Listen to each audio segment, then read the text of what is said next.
Welcome everyone to today's very special spooktacular episode of Half a Clue Movie Review. Today we are talking about the gruesome, ghoulish, frightening franchise of all time, James Bond 007, Daniel Craig. Hey, we're talking about his Bond movies today. Welcome everyone to Half a Clue. I am Ron. I'm here with... Clue, half a clue. I said clue, half a clue? What? Clue, half a clue. Oh, I get you. It's Yeah, like there you the go. movie thing. Yeah, that's like the Bond thing that he Like does. the James Bond thing. My name is Blake, I think. Last time I checked. And I'm here with... Philip. Hey, welcome everybody. Today we're talking Bond. You know, James Bond? James Bond, yes. Yeah. On this week's podcast episode, we'll be focusing on Daniel Craig and his tenure as James Bond. James Bond is a very historic franchise. Started off with, Dr. No with Sean Connery, from Eon Productions and MGM, and from Albert R. Broccoli. It's a very, been a kind of embedded in film history, and it kind of reflects different era of filmmaking. Absolutely, yeah. And yeah, sorry. and it's cool to see how it goes on, and it has a very it's very some people are very Americans are very indifferent to it. Some Americans are very indifferent to it, but especially with older generations or for men, because it very skews towards older males. Does it? I know. It's like You saying this entire thing is just a silly men power fantasy? But it has a very special place in film history because of whether it's the ones that inspire it, or whether it's the different films or Bonds or the different products that came from it. It's one of the longest lasting film franchise out there, from 50 plus years. This is the 25th Bond film that has been released. Is there another film franchise that outlasts Bond? In terms of years, no. Yeah, but in terms of movies, for sure. Movies, it's there's one. This is the Marvels. Besides Marvel. But yeah, no, I just meant throughout the spans of cinematic history. No, it's the longest running series ever. Nice. Yeah. And then in terms of copious amounts of films and stuff like that, unless and a Gone with the Wind always made sequels. Yeah, I mean, there's always those they've made 30 reboots. different vampires and Draculas and Frankensteins and stuff. You could probably argue that those are the oldest ones, from Nosferatu to today. There's gonna be I'm sure next year a new fucking Dracula movie's gonna come out. But yeah, no, this has always been around, and it's consistent throughout. I mean, it has highs and lows, but some real lows, some real highs. I mean, depending on who you ask. Yeah. And the different Bonds were from Sean Connery to Lazenby, back to Sean Connery to then after that Roger Moore, and then it was Timothy Dalton. You said Lazenby. Yeah, yes. and after Timothy Dalton, it was Pierce Brosnan, who to this day has the best Bond game based on his film. Oh fuck yeah, GoldenEye. Nah, dude, that was super dope.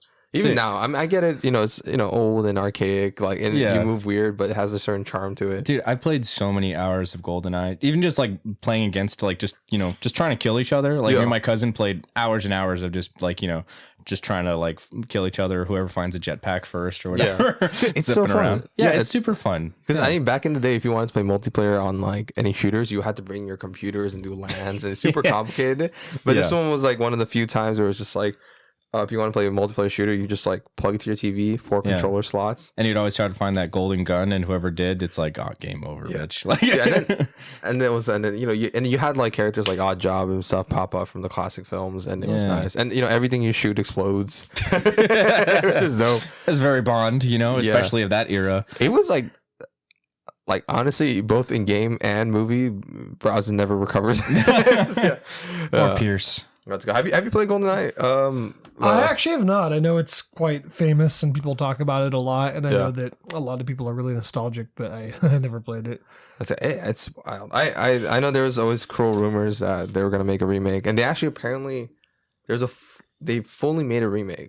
Really? Yeah, but at the last second, the Broccolis were like, nah. That's fucked up. That's like a Star Wars Battlefront with like the original one. They had 3. Yes. It was like almost greenlit, right? Like it was almost like almost out, done. right? It was like it was like pretty much ready to go, and then I don't remember why, but they pulled the plug, and it's I really like that original one the most. The honestly. first I know two. everyone likes the second one the best, but I really like the first one. But that's probably just nostalgia. Yeah, I have to give credit. I loved Battlefront 2 more than anything else. But we're talking Bond, so let's get back to that one because all right. So this is what's called. This is the overall Daniel Craig. The films that he made was ranged from Casino Royale, Quantum of Solace, Skyfall, Spectre, and now No Time to Die. The 25th Bond in the Bond series, and his final one to date, and the most Bond-sounding name, honestly, of all of his Bond movies. Which, like, you know, everyone has their own opinion on them and which one's best, not. But like, No Time to Die sounds like the most Bond. like a Bond film. Yeah, you know? I'm not. So I should just say this now. I'm not too familiar with the series.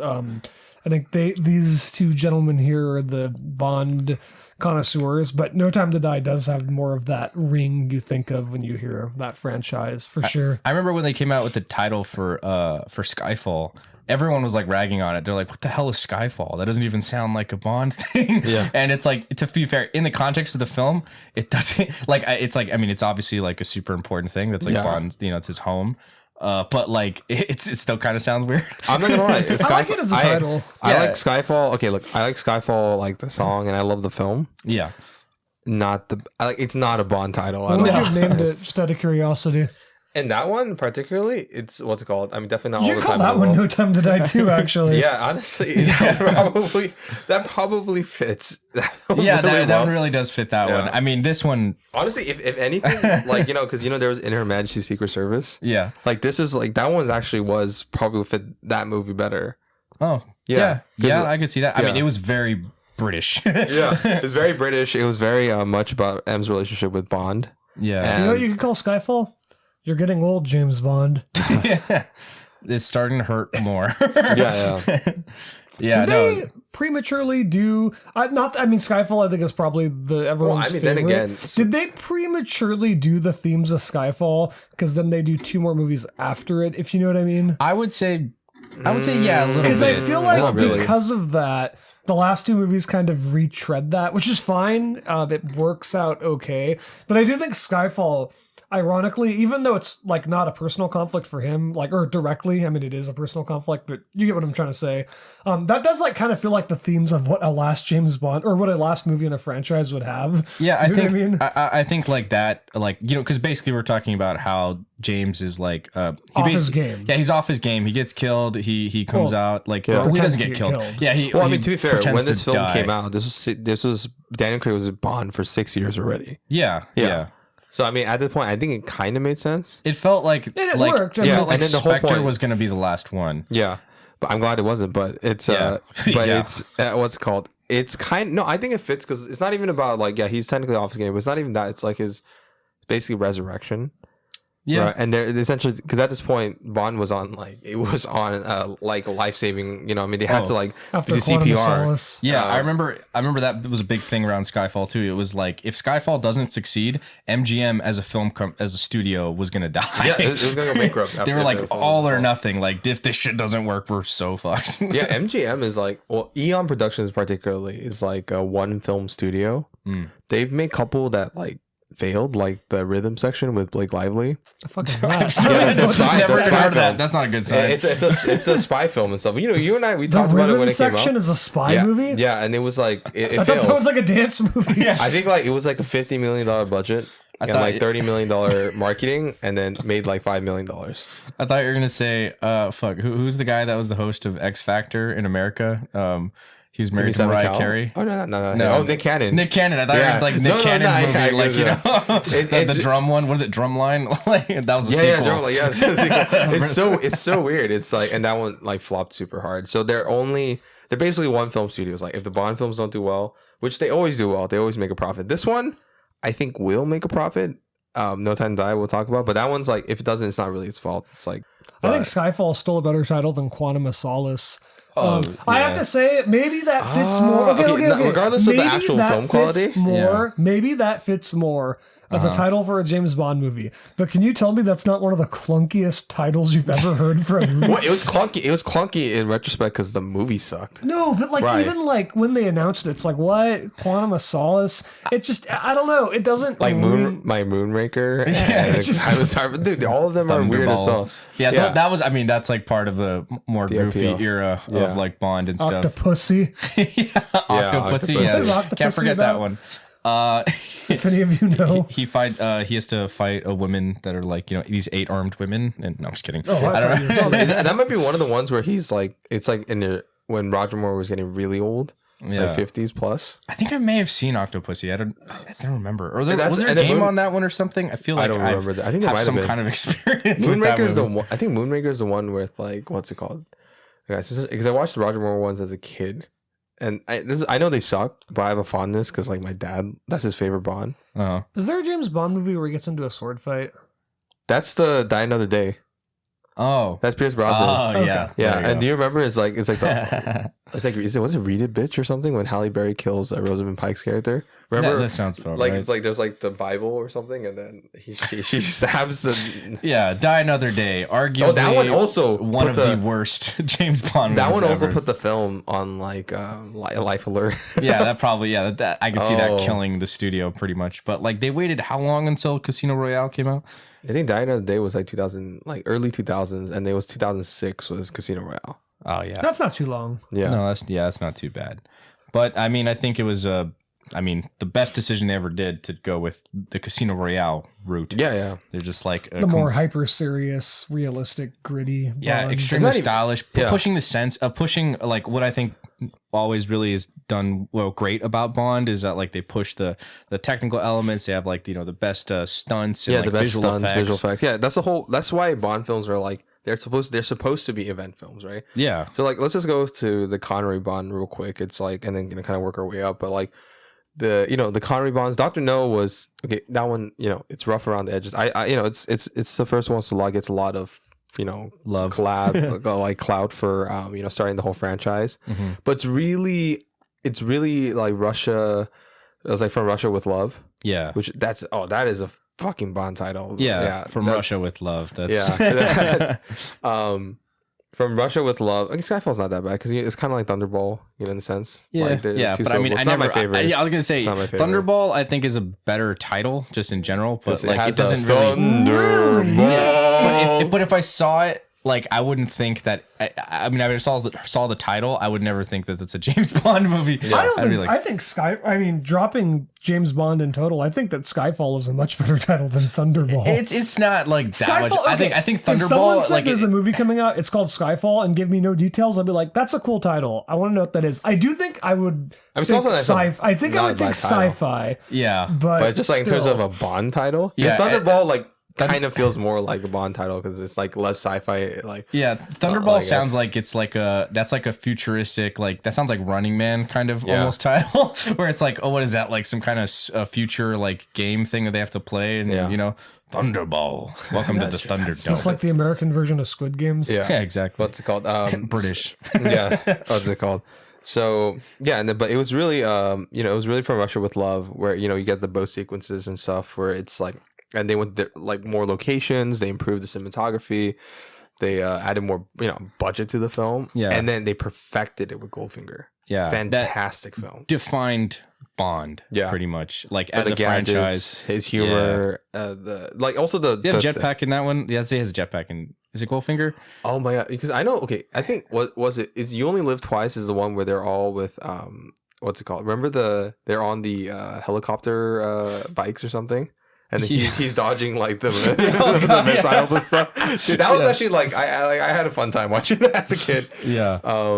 I think. Oh no, that was Thunderball. That's Thunderball. Yeah, that was Okay. Thunderball. Yeah. Oh right, because that's the one with what's it called? You had the eye patch villain, right? Yeah, yeah. I actually never seen Thunderball. Oh, really? Oh, no, but I've seen Thunderball's clips. like- yeah, Yeah, so I mean, like, let's go back. Like, Goldfinger. They also established the Bond.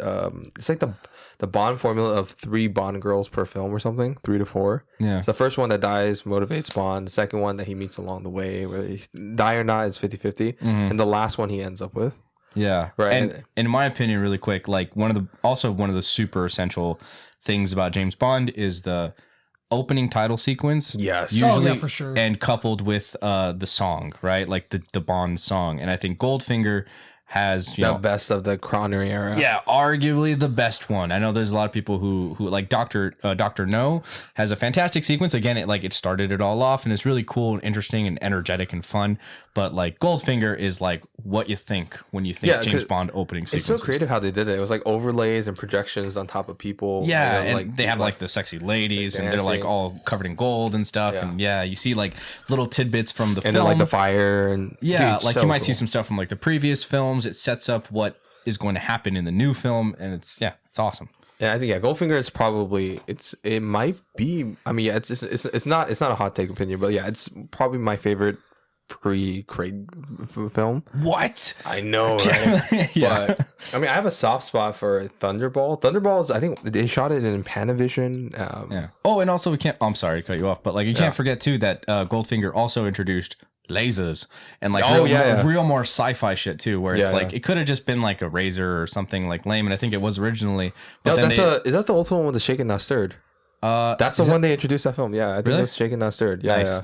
And the fact that they had like that Goldfinger was using the laser to like cut Bond in half. It's just like it changed the landscape where it's like, oh shit, now this is like real sci-fi stuff, and it just And now I expect you to die. Do you expect me to talk? No, I expect you to die. Awesome. Dude, or Goldfinger for that one too, because he was like and surprisingly like, which is sad in some of the even the Craig ones were my favorite Bond villains because he was there from the beginning to the end. Yeah, he was constant, and he was just goofy enough, but yet serious enough, and he was like providing like intellectual challenge. But he had his own weird, quirky traits and obsession with gold. Yeah, yeah. And then like of course, the henchmen's that have like the weird Odd Job, is in there, like the weird body stuff that like they always have something wrong with them physically. Yeah, which again they carry over No Time to Die, and that was always like, I mean, it's like completely different for Daniel Craig. Of course, it's like takes it in a very different, like more grounded, realistic. I think it's kind of lame in No Time to Die, to tell you the truth. Yeah, the one in No Time to Die, I enjoyed it. Yeah, but like at the same time, I'm like, I don't know, I kind of wish they like amp it up a little bit. I'm not saying have someone, I'm not saying fucking Razor Fist like from Shang-Chi, but like, something a little bit. Shang-Chi, sorry, yes. And then there was what's it called? I know, when we get into the Craig Bond films, we'll talk about our favorite henchmen. There's like really only two. Yeah, there's not many good ones, unfortunately. There's only two, actually. That's it, yeah. I'm trying to think of like, I couldn't think of the one from Casino Royale. Like, I mean, unless it's a stretch if you consider Casino Royale the opening guy henchman, but that's that's not even the guy he chases. No, the dude that he just brutally beats the shit and then shoots, right? Oh, yeah, the the end of the beginning. scene? Yeah, that's not considered henchman because you have to be though. constant, and then and then Skyfall doesn't have one. No, Skyfall. Yeah, there's only two. Yeah. So it's Dave Bautista, Inspector. What was his like physical thing? He had the nails. Oh yeah, he had the nails, his size, and everything. and he was fucking huge as fuck. Yeah. No, but that's what I always liked about his death is so goofy though. Oh, what's he saying? He's go, oh. Oh shit! He only says one word. I like that about James Bond. The henchmen specifically was that they were always like the physical threat to Bond, right? Yeah. Like the main villain is the intellectual threat, and then the physical threat, and they usually again augmented with something to like make them more threatening and imposing. And Bautista, perfect for a henchman. That was fantastic. See, that one's like, we'll get into Inspector. Yeah. Let's go back to this. And at Thunderball with also technological elements with like Panavision, the coloring and stuff like that. Like, because that was like mostly in the ocean, so like the blues really popped out. Yeah. So and then even though it was technically impressive at the time, super overlong. If you ever watch Thunderball, it's like it goes on forever. Them like fighting, and they're all wearing the same color. Yeah, is that like in the scuba suits, right? Yeah. They're all like wearing the same colors. You can't even tell who's who.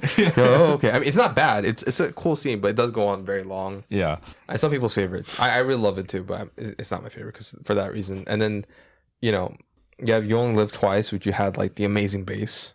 Yeah, that production design was fantastic. Twice, and they go to Japan. You see the big volcano base and like Blofeld is there. Good stuff. Donald Pleasance, like I think still to this day, like one of my favorite Blofelds. He's only there for a little bit though. He's just a simple look in the presence. Yeah, it's fantastic. And I know that's Uriel hates that one. This is my friend Uriel. We constantly bring him every once in a while. Like, he's a super contrarian, hipster gamer guy.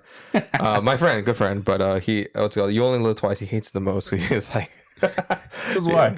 Because what's called just like the sequence with Bond trying to look like Japanese. Yeah, I mean that's It's pretty fair. It bad. does not age well. Yeah, No. It does have one of my favorite moments where it's just like hairy chest thing? Yeah, he's got Yeah. a hairy chest on him. Like Sean Connery was a very hairy man, and you see his like chest poking out. And then like that's one of the things I love from Austin Powers is they take that and they take it up to the parody levels where he's got like fur. Yeah, I know, that's fucking hilarious. And then and this one, like I said, in my opinion, it's like one of the worst Bonds. But I think it might be the best Bond film from that era, maybe up until GoldenEye. Her Majesty's Secret Service, the Bond portrayed by George Lazenby. But George Lazenby sucks at Bond. I don't care. I know some people have to try, but you guys gotta admit, take away from the fact that the film is fucking fantastic, because it was the editor for the Bond previous films. Yeah. And he ended up being promoted as director, and he was like, I really wanted to stand out by different locations, more intricate plots, more emotional stakes for Bond. On top of that, like he wanted it to be edited more like an European art house film. Yeah. And also had one of the most important Bond girls. Yes. Who actually like really mattered. Yeah. Because up until now, Bond girls just kind of came and went, and they would die, and it's not that big of a deal. Honestly, Bond was just like, oh, that sucks, and just move on. Yeah. And this one, who she was played by, I forget her name, but she's Diana Rigg, who plays Yeah. Ora Tyrell and in Game of Thrones. She was like the actress that's like she was the actual actor, because Yeah. George Lazenby, he was just a model. Yeah. So like, defense to him, it's not like he had the pedigree really to kind of pull it off. What does Loki say? He says terrible. Anyways, Yeah. Exactly. But it's like he honestly, he should have Stepped up. Arbidol Broccoli. No, he shouldn't have even been casted. No, probably Arbidol Broccoli was like, I think something about like he looks like a guy who like beat you up. That's one of the reasons why he casted him. I mean, he's like has a physicality, Yeah, but and like, the looks, yeah, like all that, but like acting wise, oh my god. I mean, there's one point where like Bond's supposed to be what's it called, the most lethal assassin in the world. yeah, And not scared of anything. But there's one scene where like, and they had to cut it in because I imagine that's the only good take, where there's a bear that like a guy in a bear costume goes wow, and you see Lazenby go like open his eyes like holy shit. He just couldn't act calm. And then his final sequence with spoiler alert for anyone who's watched the film, but that's the one where he actually gets married to Diana Rigg's character, and afterwards assassins from Blofeld shoot him up, and Diana Rigg's character dies. Very important to the Bond lore, and that kind of informs his character as it goes on. But there's a final monologue where he has her, she's just like sleeping or something like that, like basically she's just sleeping and he's trying to be very sad. yeah, Super fly. yeah. Super fly. And then when he cries like and I'm like I'm just like wow, what a great film, but it's shitty Bond. I don't care. He just sucks as Bond. But great sequences. When was Judi Dench introduced as? That was the Emma? Brosnan one. Pierce Brosnan. Yeah. And then after that, he was Bond for one more time. Sean Connery, Diamonds Are Forever, where they try to essentially say it's a sequel, but it messes it up because it's like they don't acknowledge like the death of the wife or anything. Yeah, and by that point, Sean Connery had already kind of checked out. Yeah, he didn't give a fuck. Yeah, he was a little too old for the role, and it's like you can do old Bond, I guess, but like It doesn't quite. work. Yeah, it doesn't really work. It's like it's supposed to be more of like escapist fantasy. Kinda until we get to like Daniel Craig Bonds, where it's like you don't really want to be James Bond anymore. It's like you can make the argument every Bond before this, like you would love to be like Pierce Brosnan Bond, Sean Connery Bond. They seem like they're having a great time, And then when you get Daniel Craig Bond, it's like this sad. Like this looks like it sucks, dude. Which I say a cool unique take. And then after that, it's the Roger Moore Bond, which I think has the shittiest films. But the goofiest films are the most fun films, like Octopussy, Moonraker. And the Moonraker had the anal joke, or not the anal joke, but like the joke about like he has to like basically tell him to fuck off because he's having sex with chicks on a space base. It's fucking ridiculous. Or like the one where like there's a ramp and the car does a 360 and makes to the other ramp. And then it's just like We're entering into the campy goofiest, Bond. campy era of Bond. My dad loves Roger Moore, so I probably watched it a lot as a kid. But like because of like how ridiculous the guy, I like turned me off from Bond from a little bit. I mean, I get it. There's a soft spot for it, but And oh god, and you know, if you think Sean Connery was old in Diamonds Are Forever, he got really old. He was like, I think he has the most Bond films amongst any of the Bonds. Yeah, makes sense. And he was really old, so like I couldn't buy him like seducing all these all these girls. I was like, no. I mean, to be fair, I think I mean, he's a good looking guy. Roger Moore, yeah, he's pretty good looking. You know, he could probably. Yeah, but it just looked like a creepy old grandpa, like, you know, preying on yeah, like hitting on these young women. He couldn't even move that well too in the last guy. When he was shooting, it took like 300 years for him to lift the gun and do the iconic fucking pose. Dude, it was and then Timothy Dalton came in. Fuck yeah, he had like a cool he had a cool version where it's like it was more to the Ian Fleming's darker portrayal of the Bond film. He's tortured soul, he's an assassin, he's a killer. Often referred to as the angry Bond. Yes. And because Ian Fleming, he's just, you know, Bond is a psychopath.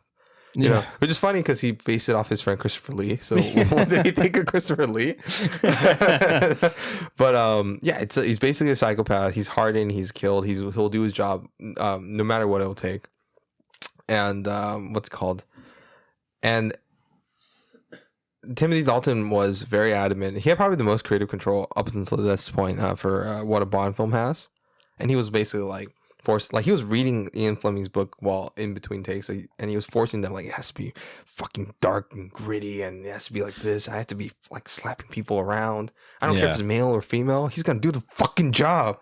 And I was like, dude, that's dope. And then, you know, it was not the time, you know. No, it was not. I think everyone's still like, it's like, oh, you know, like it's they're like, Bond's supposed to be really fun. Why am I not having fun right now? I think it was like the 90s, right? Or like late 80s, late 80s or the 90s. Like the you know, like License to Kill and Daylights. They were both like 1987 was Living Daylights and then License to Kill 89. So it was like the end of the 80s, where it still was like, you know, the excess popular era, and you still have the machoism, the escapist films that came out, you know, and I'm fond of those films. Yeah, but it sucks. It really sucks. He had a cool take on it, which I think without those films we wouldn't get the Daniel Craig we have right now. No, totally.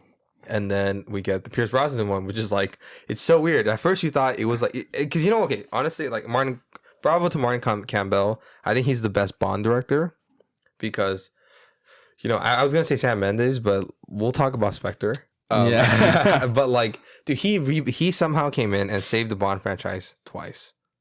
Not saying that you know those films were bad, but you know, Bond was, like, you know, didn't make as much money. It was, people were turned off by the extremely dark and gritty take from Timothy Dalton, who I think was fantastic. And people were bored by the films apparently. So he came in and made Bond into like a fucking action super fucking hero. Yeah. And with a GoldenEye, and it was super fucking fast paced. GoldenEye. Also one of the best Bond songs and intro sequences, in my opinion. I love that one. And then that one, and then he changed the pace from like kind of slow pace, slow burn, multiple different locations. And that's why it's ironic. Like I read, and we'll talk about Tenet one day eventually, but like people say like, oh, like, because, you know, he's apparently Nolan's not a big fan of the GoldenEye or something. It's like he likes the older, slower pace, like 9 different location, heavy exposition Bond films. Oh, what? That doesn't sound like something Christopher Nolan would be into. Tenet's like, yeah, Tenet's a more homage to that, and I find, because I do like those type of films too. But I'm glad that Martin Campbell came in and made it a fucking action film through and through, with like the tanks, and a lot of practical effects, like. Yeah, also, the GoldenEye came out in 95. It was very reflective of 90s action at the time. Oh, yeah. Yeah. And also one of my favorite villains, like 009 by Sean Bean. Sean Bean, awesome. Dude. Yeah, easily one of the best Bond villains. Yeah, he was like a physical and intellectual threat to Bond. He was like, you know, a more fucked up version of Bond, which you kind of get with Russell, but not as much. Yeah, it circles back, but not as impactful, I'll say. Yeah, I agree with that. And then, you know, super underrated. Honestly, GoldenEye, not talked enough. I mean, I know people, it's the best of his, but it really is great. And then, you know, he every film after that sucked. Dude, fucking Denise Richards was like Charlie Sheen's like ex-wife. Yeah, Tomorrow Never Dies. Dude, wait, that was The World Is Not Enough. Oh no, that's with Denise Richards one. That is one. Yeah, yes. And then, dude, that one sucked. Oh, it's so fucking boring in tears. Terry Hatcher, what the fuck? Fuck. Those ones sucked. And then we have, you know, what's called. Yeah, and then we had the I think the world was it the it's not the world the world is not enough is the one with like the guy who's like he gets stronger but every time he fights like he's closer to death. I'll say this one I've never seen. It was just so bad. It's so bad.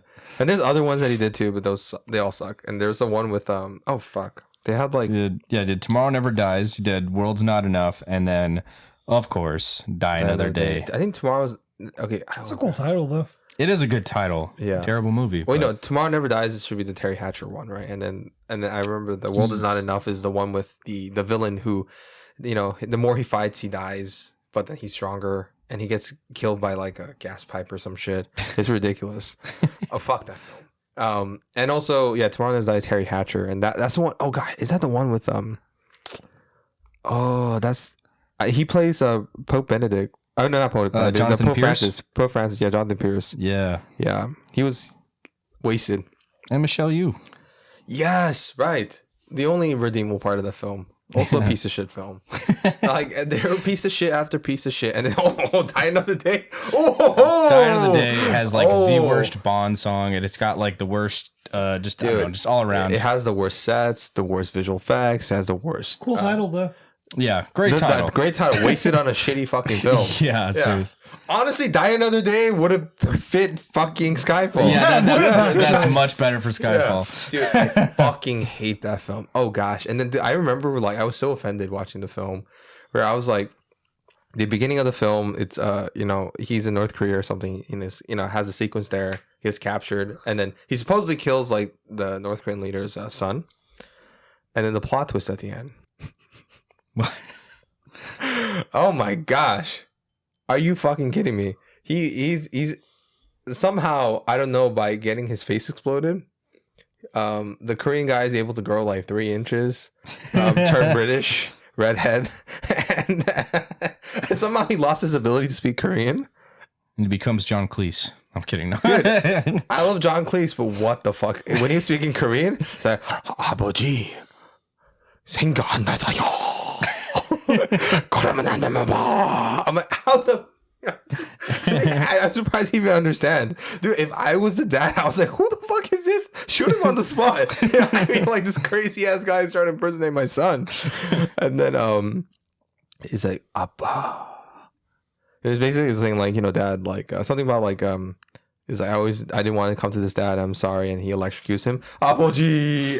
It's like, and then the fucking thing is a giant laser from the sky, literally a giant laser from the sky, and it like, you know, ruins this ice glacier, and then has a terrible fucking scene with Pierce Brosnan has to, you know, basically paraglide against. Do you know the famous bad visual effects? Yeah, he's going in the ice thing and gliding around. It's bad. It's just bad. It really does, like we said, take away everything that like what makes James Bond special or like fun of like pushing the technical aspects. Like, you know, it's just like, no, it's just take it all away. Yeah, and there's like some stupid ass scene with Jinx played by Halle Berry and Rosamund Pike's Bond girl. Where what's it called? Do you remember? No, I don't. I don't remember much. It's just like it's all just a fever dream. Rosamund Pike was like, it's so sad because she's so talented. That was like his. Oh, bless you. Ron sneezes. I'm just kidding. But Rosamund Pike's like, that's like the fact that that's like her in, like for the longest time people remember her as that character. Yeah, and I'm like, that sucks because her character sucks. Yeah, and Halle Berry went on to be Catwoman. I know, dude. It made no sense when they were fighting. They had a sword fight, right? And while they were fighting, and then for some reason, like out of nowhere, their clothes, like they started losing like pieces of their clothing, like, and they fight with like, you know, their abdomen exposed and like super like skin wearing. You guys it reminds me of like Undercover Brother. If you watch yeah, we watched it together. When like she tiger, the devil, like they're a white tiger or whatever, when they're fighting and then like in the shower and they're just like ripping each other's clothes off and they turn the shower on and all the dudes are watching like, what? But that was a parody. Yeah, it's a parody, right? This is an actual thing. Oh gosh, dude, fuck that film. And then, you know, I think as a kid I was like traumatized by watching that. I was like, Dad, that's like, is James Bond dead? Yeah. Is this franchise over? And you know what sucks? Pierce Brosnan is an excellent Bond. As an actor, he's fucking fantastic. He's arguably one of the best, second best, maybe. Like he's up there because he's just like, he seems to embody the character so much. He's got the charm, the wit, He's cool. He looks like he can do all the action stuff. He's physically imposing. He's got everything you would want from a Bond. And apparently he did want to make it more like the eventual what we get Daniel Craig films. Yeah. But like he just got fucked. That would have been really interesting to see Yeah. what that would have been like. But I feel like, I mean, as we're getting into now. Yes, and after this, the Bond was almost dead. It was on life repeat. So who did they go back? Who did they go back to revive? They call GoldenEye director Martin Campbell and is like, I need you to do us a favor, buddy. I need you to come and make Casino Royale. And he's like, okay, yeah, sure, I'm broke. So, yeah.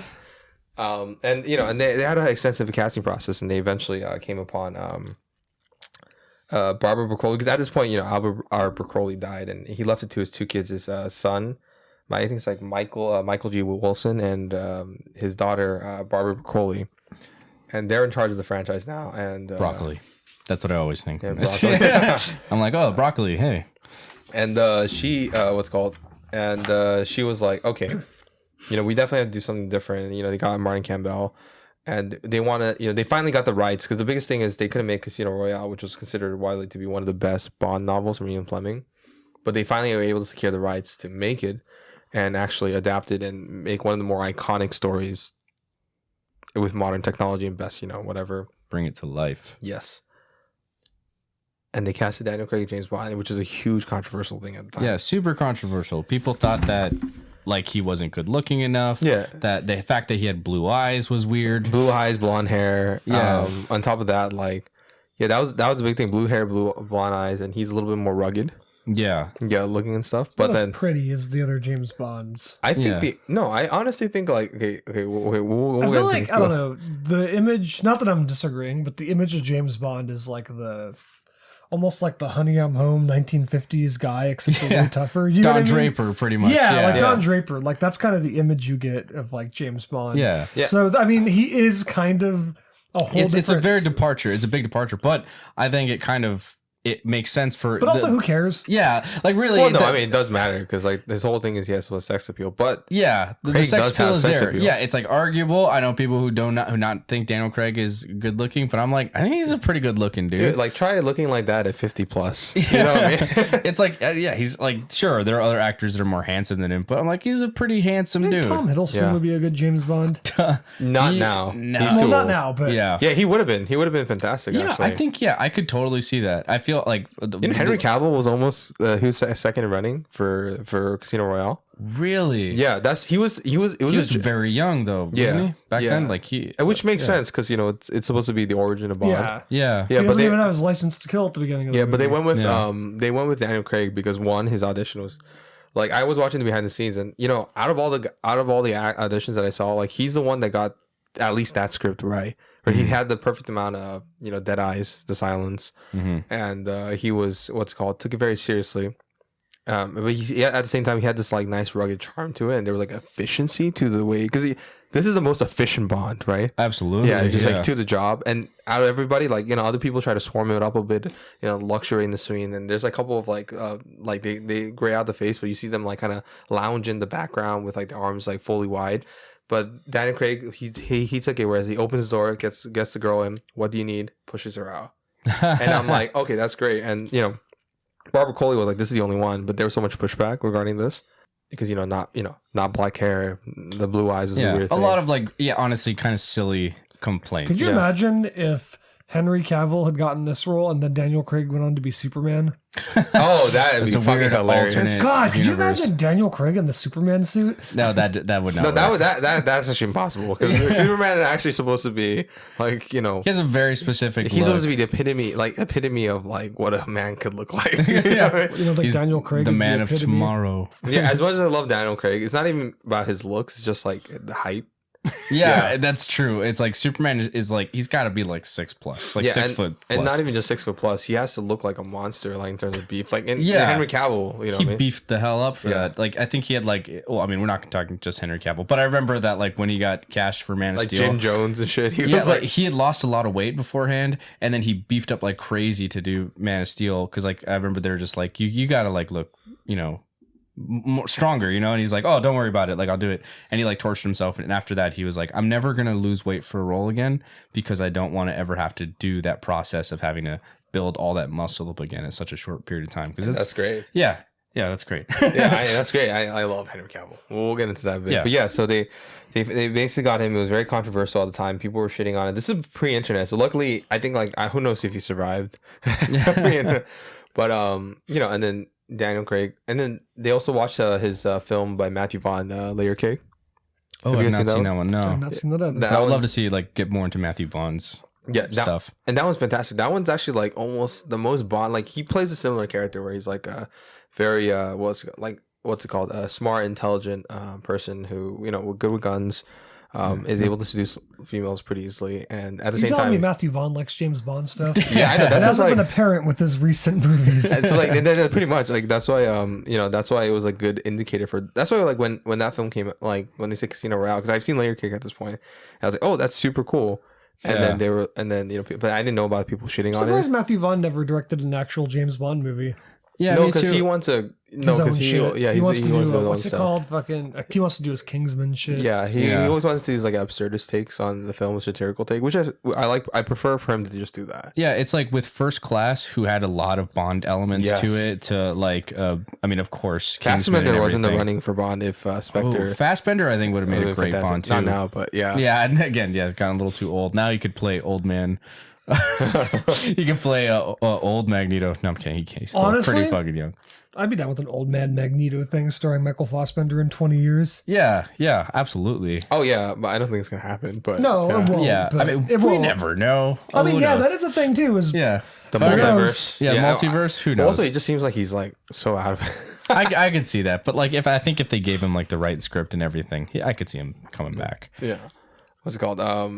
Yeah, and then they made Casino Royale, which was like a complete subversion of what we know with Bond. They got rid of the gadgets. They got rid of the what's it called? Ridiculousness. Yes, the convoluted plots. They kept the locations like relatively like 3 to 5 most instead of like 20. Yeah, like some of them. I mean, just to get to feel for it, you just watch the first opening sequence, and it just strips everything down to the bare bones of like Bond, right? Like it opens up, it's black and white again, really like just completely shakes your expectations of it. It's like it's very violent, you know what I mean? Yeah, like the fight sequence, he's like, you know, bare knuckle fighting with some dude in a bathroom. It's just beating the shit out of each other. They're bloodied up and everything. He drowns him in the fucking toilet. Yeah. It's rough. The camera's like, you know, like kind of shaky cam, but not like disorienting shaky cam. It's done well. Or is it toilet or is it the sink? It was a sink, right? I think it might be the sink. Yeah. He's just like smashing him and stuff. And then because he has to get 2 kills to become 00. Yeah. And he said, and then they're like, oh, this is my promotion. He's like, who'd you already kill before? You know, and they talked about the guy that led him to this place. Yeah. And that was it. And then it also gives us a No Mercy James Bond. Yes. Right? Like he didn't care. And I love that after he kills the guy, the camera cuts to a picture of him with the guy he killed with his family. That Bond clearly saw it, but he didn't care. Yeah. Right. And that basically establishes character so effectively in the first 10 minutes without dialogue and everything. Yeah. And then later on, I feel like you really get to feel more. It's like, it's not so much that he doesn't care. He has to have this like front like he does.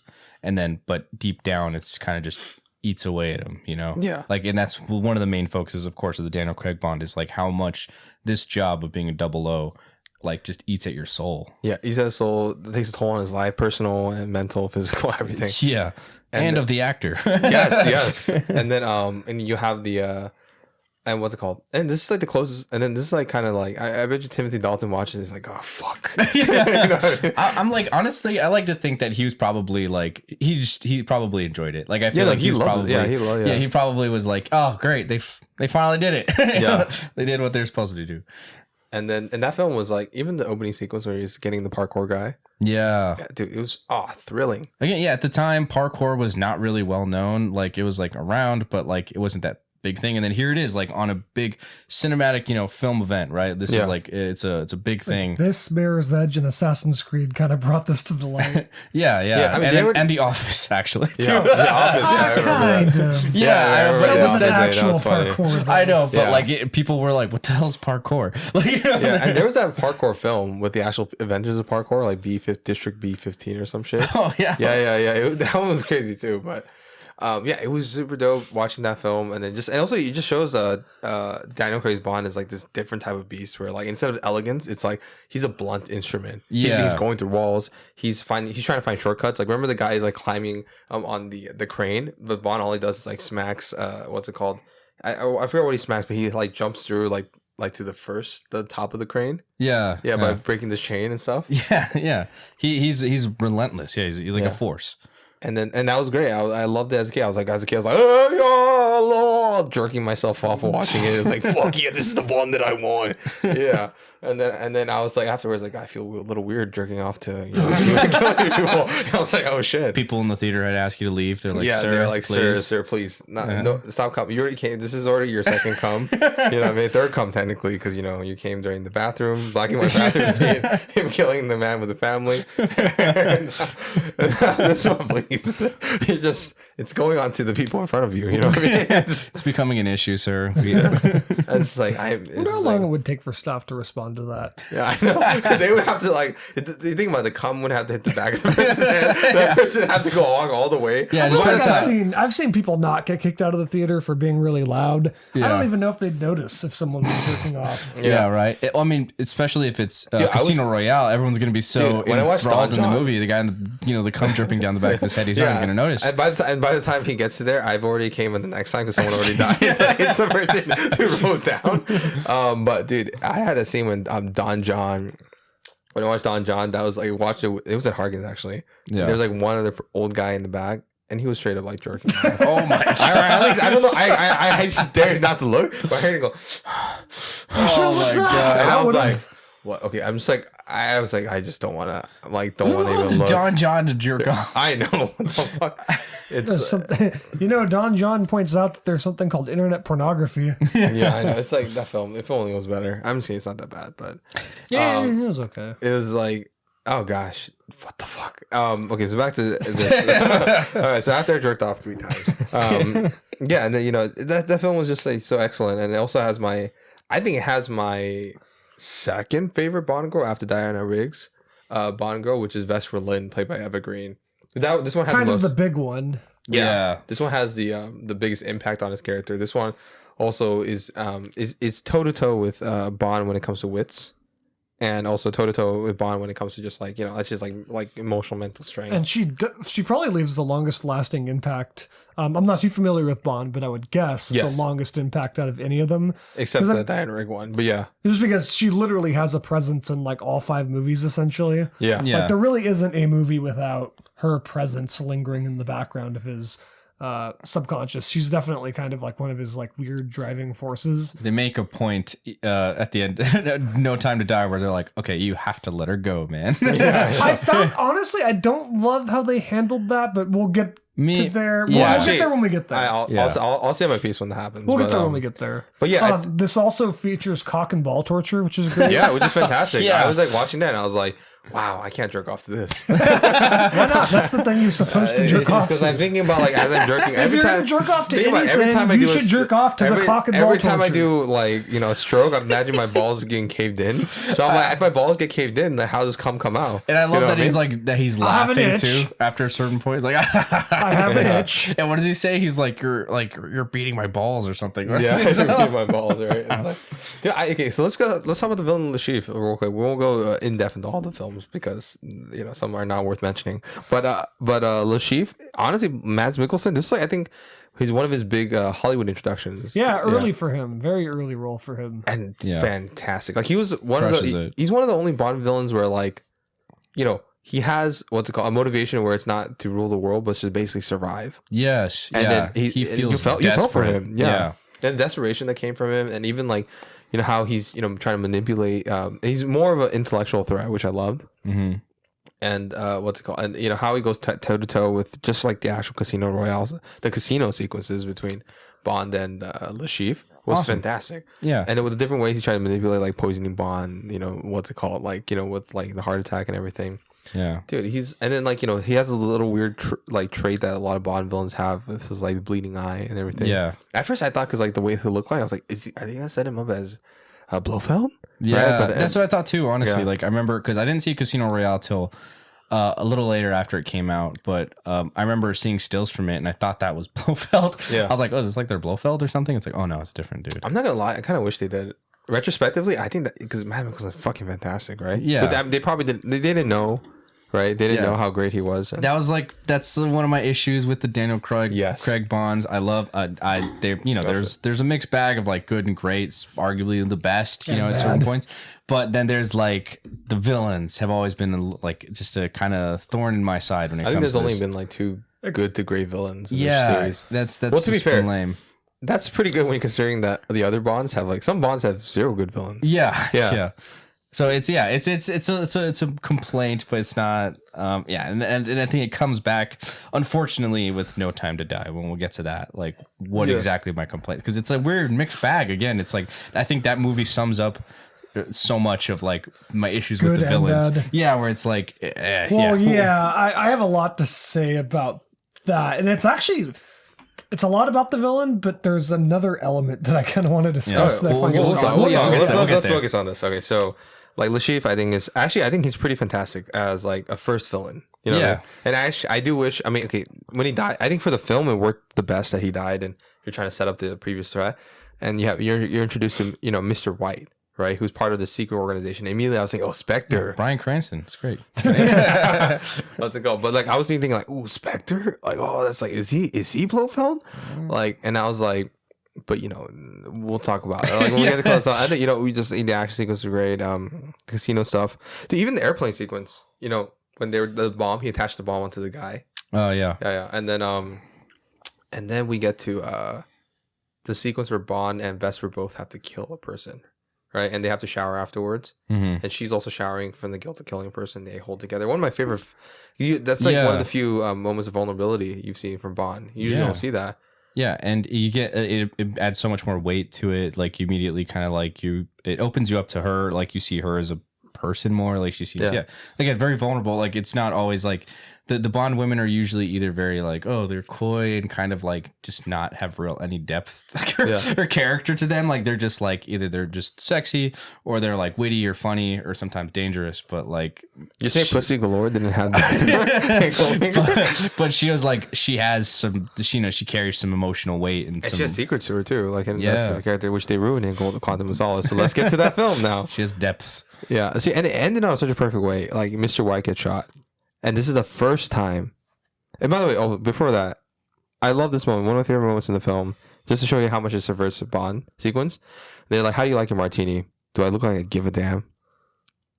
Do you guys remember that? That's like, actually, I don't. Yeah, why does that does that escape me? Because like almost every single Bond film has like shaken not stirred. Yes. Yeah. So this one, like when he after he loses a game, they ask him like, "How do you like my martini?" He's like, "Do I look like I give a damn?" In the original script, apparently say, "Do I look like I give a fuck?" But then and that's what attracted Bond to the film. The thing is, it's crazy. As much as there's controversy on pushback on him, when they actually decided on him and offered him, he was hesitant. He was about to say no. Really? But they showed him that line, and that's what convinced him to stay on. Damn, they did him dirty. Yeah, I know. They were like, oh, they say it's damn. Yeah. I think it would have been better as fuck. Then the rest of the movies, he proceeds to get shaken, not stirred. Yeah. What's it called? And it was cool. Ends with him finally saying his famous catchphrase, which is after he shoots Mr. White. He said, "Oh, by the way, my name is Bond, James Bond." Mm-hmm. And I was like, as a kid, I was like, oh my gosh, the next film is gonna be a direct sequel. Fuck yeah! And I'm just like using 2 hands to like stroke my cock, my balls. I'm like, yeah, and just like surface area for my cum all over the theater. Very origin story ending.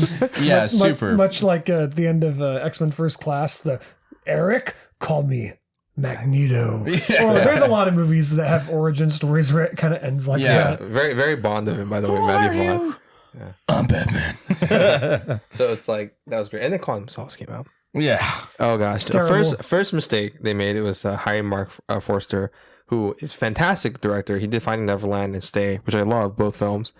World War Z was like it whatever, but Finding Neverland was great. But the thing with him is that he doesn't like Bond. He's not a big fan of Bond. He's never seen Bond.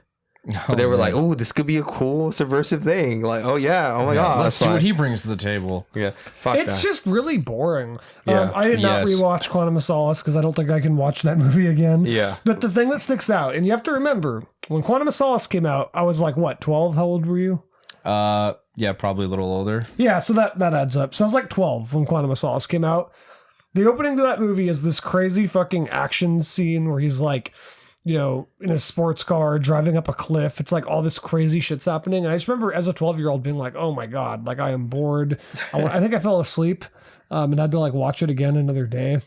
No, it's very similar. Yeah. I remember falling asleep watching Quantum of Solace. It's just fucking boring. Quantum of Solace, like, it's the main thing with that film was like, one, it was affected terribly by the Bourne trilogy.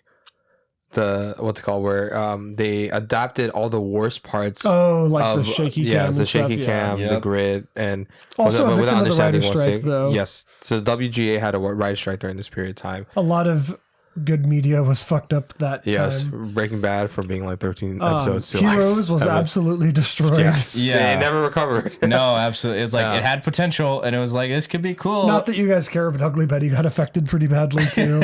A lot of more shows, I think, than No, a lot of movies got affected. Like a lot of movies got canceled because of this, and a lot of movies ended up sucking. Like this one, they didn't have a script. They had to write because they couldn't legally write anybody. So Daniel Craig and Mark comes off that Forster, way. yeah, Reaper died, I think, or Reaper almost died or something. Sorry, that's just a completely random one. I was just trying to remember shows from that time. Yeah, and then that one's what's it called? And in this one, writer strike. It's like it was forced. They were forced to write the dialogue, and they were like, writers, we are not.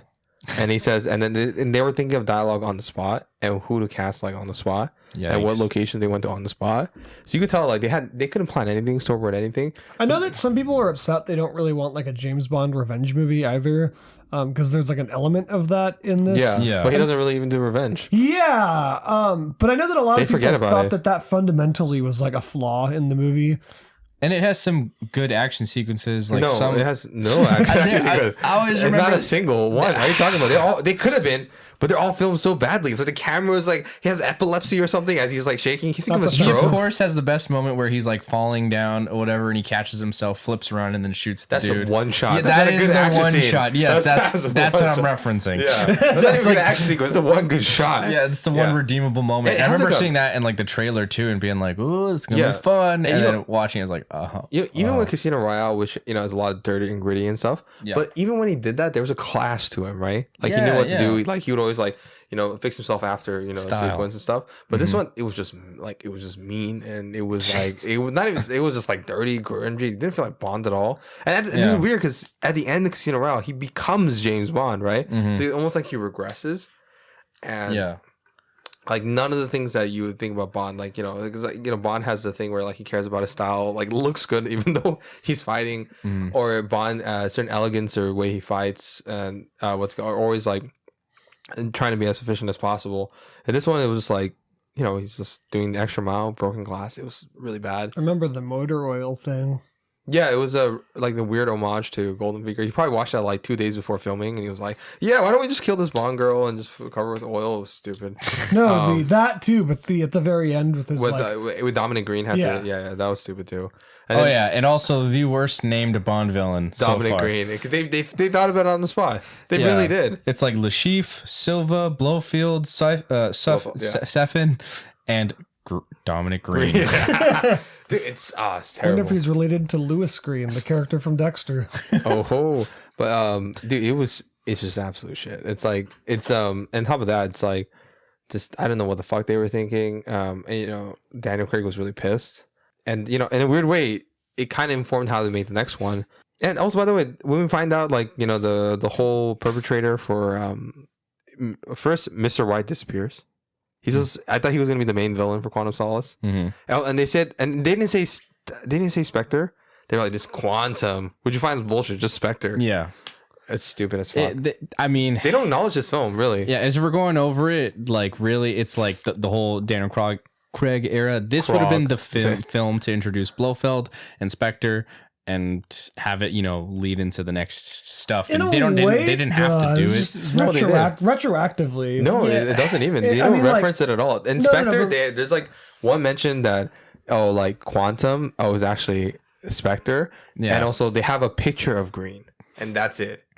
Yeah. And that's it. No lasting impact on the series. I'm not saying it's good. I'm just saying technically, retroactively, they made it so this does introduce. Yeah. No, they don't even do I'm it. saying it's bad. Because They like did, their they- only member of Spectre that's in Quantum of Solace is Mr. White. I was But gonna- Mr. White was already introduced in the casino. There's literally nothing Spectre related. I was in gonna this say one. they maybe they tried to do like a Thor 2 Dark World thing and like Marvel where they keep referencing back to it and being like, no, this movie was important. It's like, but don't no, even do they that. didn't. They didn't do that. No, I mean they've They like pretend it doesn't exist. Like the Bond girls too. Like they were like, oh, what happened? Like Olga. Like what the fuck was Olga Kurylenkovich? Basically, I couldn't tell you. the girl who plays Taskmaster. yeah, famously Taskmaster. Yeah, ridiculously stupid fucking whatever. I'm not gonna get into it. But Let's go past Quantum Solace. yeah, and then, Yeah, I don't think we have much to say about it. It's bad. Oh, the last thing I say, the whole like revenge, like because she did this because like one of her previous lovers is being captured by this organization. We should have just respected her. Yeah. And once he finds it, he's like, okay, let's move on. Really? This is the guy that like fully fucked up your first love? Yeah. Like, considering the amount of killing he does later on, like this is the one guy you don't kill. Whatever. Okay. Nice Bond. It's Christmas time. And then I thought Christmas only came once a year. yes, not for Bond. Yeah, and then we get into there's a bit of a hiatus after this, and then we get to 2012 Skyfall. And this was like, after the disastrous Quantum of Solace, the fucking shit piece that is shit disaster. I think he made a special request because he worked with Sam Mendes on Road to Perdition. And he was like, yeah, you guys got to fucking get this guy, or I'm like basically not coming back. And Sam Mendes was like, do I really want to do it? I like Bond, but I'm like, oh, but what can I do? What can I add? How much creative control I have as a franchise film? And they were like, you could do whatever you want. We're at the rock bottom right now. Yeah. They're like, we need help. And he brought in, I think, probably one of the most important aspects of it. The drum roll, please. Roger Deakins. Daddy Deakins. The Movie legend. Circle Jerk refers to him. Yeah. The legendary cinematographer, modern mastermind, and people who, will fawn over and love very deservingly so. Who's fantastic. Who should have won the best cinematography award for Skyfall, but Yeah. What won that year? I I think Crash won again. I'm kidding. Yeah. It's a Life of Pi. No. Oh yeah, you're right. It is Life of Pi. Yeah. Oh yeah, fuck. Yeah, fuck that. Fuck that. Mr. Giant Chest movie. Okay. Let's Yeah. So All right. Skyfall lost to Life of Pi. Life of Pi in best in terms of cinematography, which is pretty ridiculous because like Skyfall is It's referred a to. beautiful movie. Skyfall's gorgeous, man. And there's so many different set pieces, like so many different like just And plus, Great like a looking lot scenes. of the Amazing. Life of Pi is a beautiful film and deserves to get nominated. Yeah. But I think that film was enhanced more by the visual effects. yeah. Yeah, even though, like I said, masterful filmmaking. Don't get me Yeah. wrong. Yeah. And even then, it's like Skyfall has some of that too. They have like some, of course, visual effects elements. It's like one of the staples of Bond era and everything. But like, yeah, no, it's so gorgeous. This movie has everyone's favorite Bond villain too, I would probably say. Yeah. Raul Silva, which Who does do the villain in the glass thing, I would like to point out. yeah, Yes. I gotta point it out. As does our new movie. yeah. They do it again. In this, It works. yeah, It no, works. of course, because like It's essential to the plot, actually, that Yeah. he does do that. in this one, I would say this. At first, I thought his villain was cool, but I didn't really appreciate this villain until I watched it recently, where I realized that one, he does represent like basically like a future version of Bond that would happen if shit went sideways, right? Yeah. Yeah, he's basically like an alternate version of Bond, like Dark Bond. Pretty He's much. another evil 00. Yeah. Which I don't think we've seen since GoldenEye. No, yeah, we haven't. Yeah. He's not as present. He's only halfway through, but Javier Bardem kills it with that one monologue. Yeah. Just that one long take of talking about the two rats and stuff like that. Great introduction. And on top of that, like he's actually physically he puts up like during that chase sequence, Yeah. like he actually physically puts up some type of challenge to Bond. And Bond lost during that chase sequence. I think he's a better, And on top of that, intellectually, he's both intellectually and physical threat to Yeah. Bond. And then he's also a marksman. He's like able to shoot everything like with relative accuracy. Yeah. part of What do going you think into... of that? I kept saying that this movie feels like prematurely like this would have been a better ending. And also he kind of fits it too, where I think that even though his main beef is with M, I think like existentially he presents kind of an interesting like ideological threat to Bond. You know what I mean? Like, I don't know. Yeah. He's just a lot of this movie feels like it would be good for an ending. I'm not criticizing it. It's just that it feels a little clunky, like when we get to No Time to Die, where I think that like, wow, this like Rami Malek is like not meant to be the last villain in this franchise. I'll say I this agree. regarding In terms of Rami Malek being the last villain, for sure. And in terms of that, I agree with that. But in terms of the ending, I disagree with it because the whole theme is resurrection, right? Yeah, but I it's a think reboot. that works Like- too, though. I don't think so. If it's a reboot, right? The whole point is that it's going to continue beyond the reboot. So, and also, that's and the whole true. point It is does have like, a lot of good like not endgame in like the terms of like the Marvel movie, but it has a lot of like endgame like themes to it, like that a last movie should and could have. not even true because like this is the first one where he's actually Bond. Like, because in Quantum of Solace, he's not Bond. Yeah, Yeah, which I think is something that bugged me so much. But I Which think I think that's more is- of a failing of Quantum of Solace Then again. That like it Yeah. really drags it down. Where it's like this movie feels like I It understand feels what like he's Blake been is saying. Bond for a long time. Yeah, it feels like, in oh, the yeah. context of this movie. Yeah, it's like, Yeah. oh yeah, like, oh, Bond is gone. He died. It's so sad. He was such a great Bond. And it's like, we didn't really see that. Yeah. Yeah. You know, it's like we never got a chance to see him be like James Bond. It's kind and then of like eventually, the- and then him dying, you know, quote unquote dying, and then coming back and everything, that resurrection stuff. It's like, I understand, like, it it's doesn't. weakened by the fact that Quantum of Solace sucks. Yeah, it didn't. Yeah. It didn't feel quite as earned. But as far But as this movie goes, like, Yeah. I don't It know. works. It works yeah. because it's in the first like opening minutes, Mhm. and you did see him do. No, actually, I take it back. He did do. He has a lot great- of it- opening. Yeah, it's with a the fantastic motorcycle opening thing. sequence. Fucking Yeah. ridiculous. And on top of that, like and technically there's Quantum of Solace.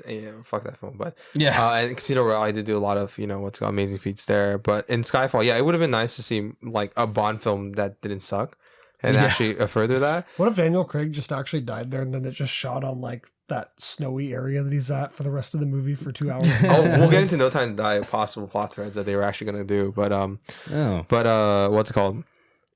But yeah, that one's I'm okay with that because it really did just feel like that plot device was like emblematic of the thematic reboot that he was going through. No, I like it. Yeah. I'm not saying I have a problem with it. I'm just saying it felt a little premature to me. I understand what you're saying. Yeah, Yeah. But it works. It's a great way. It's a great like plot to a movie. yeah, because they Yeah. said and his incapabilities is like more because of he was physically damaged, right, from that sequence.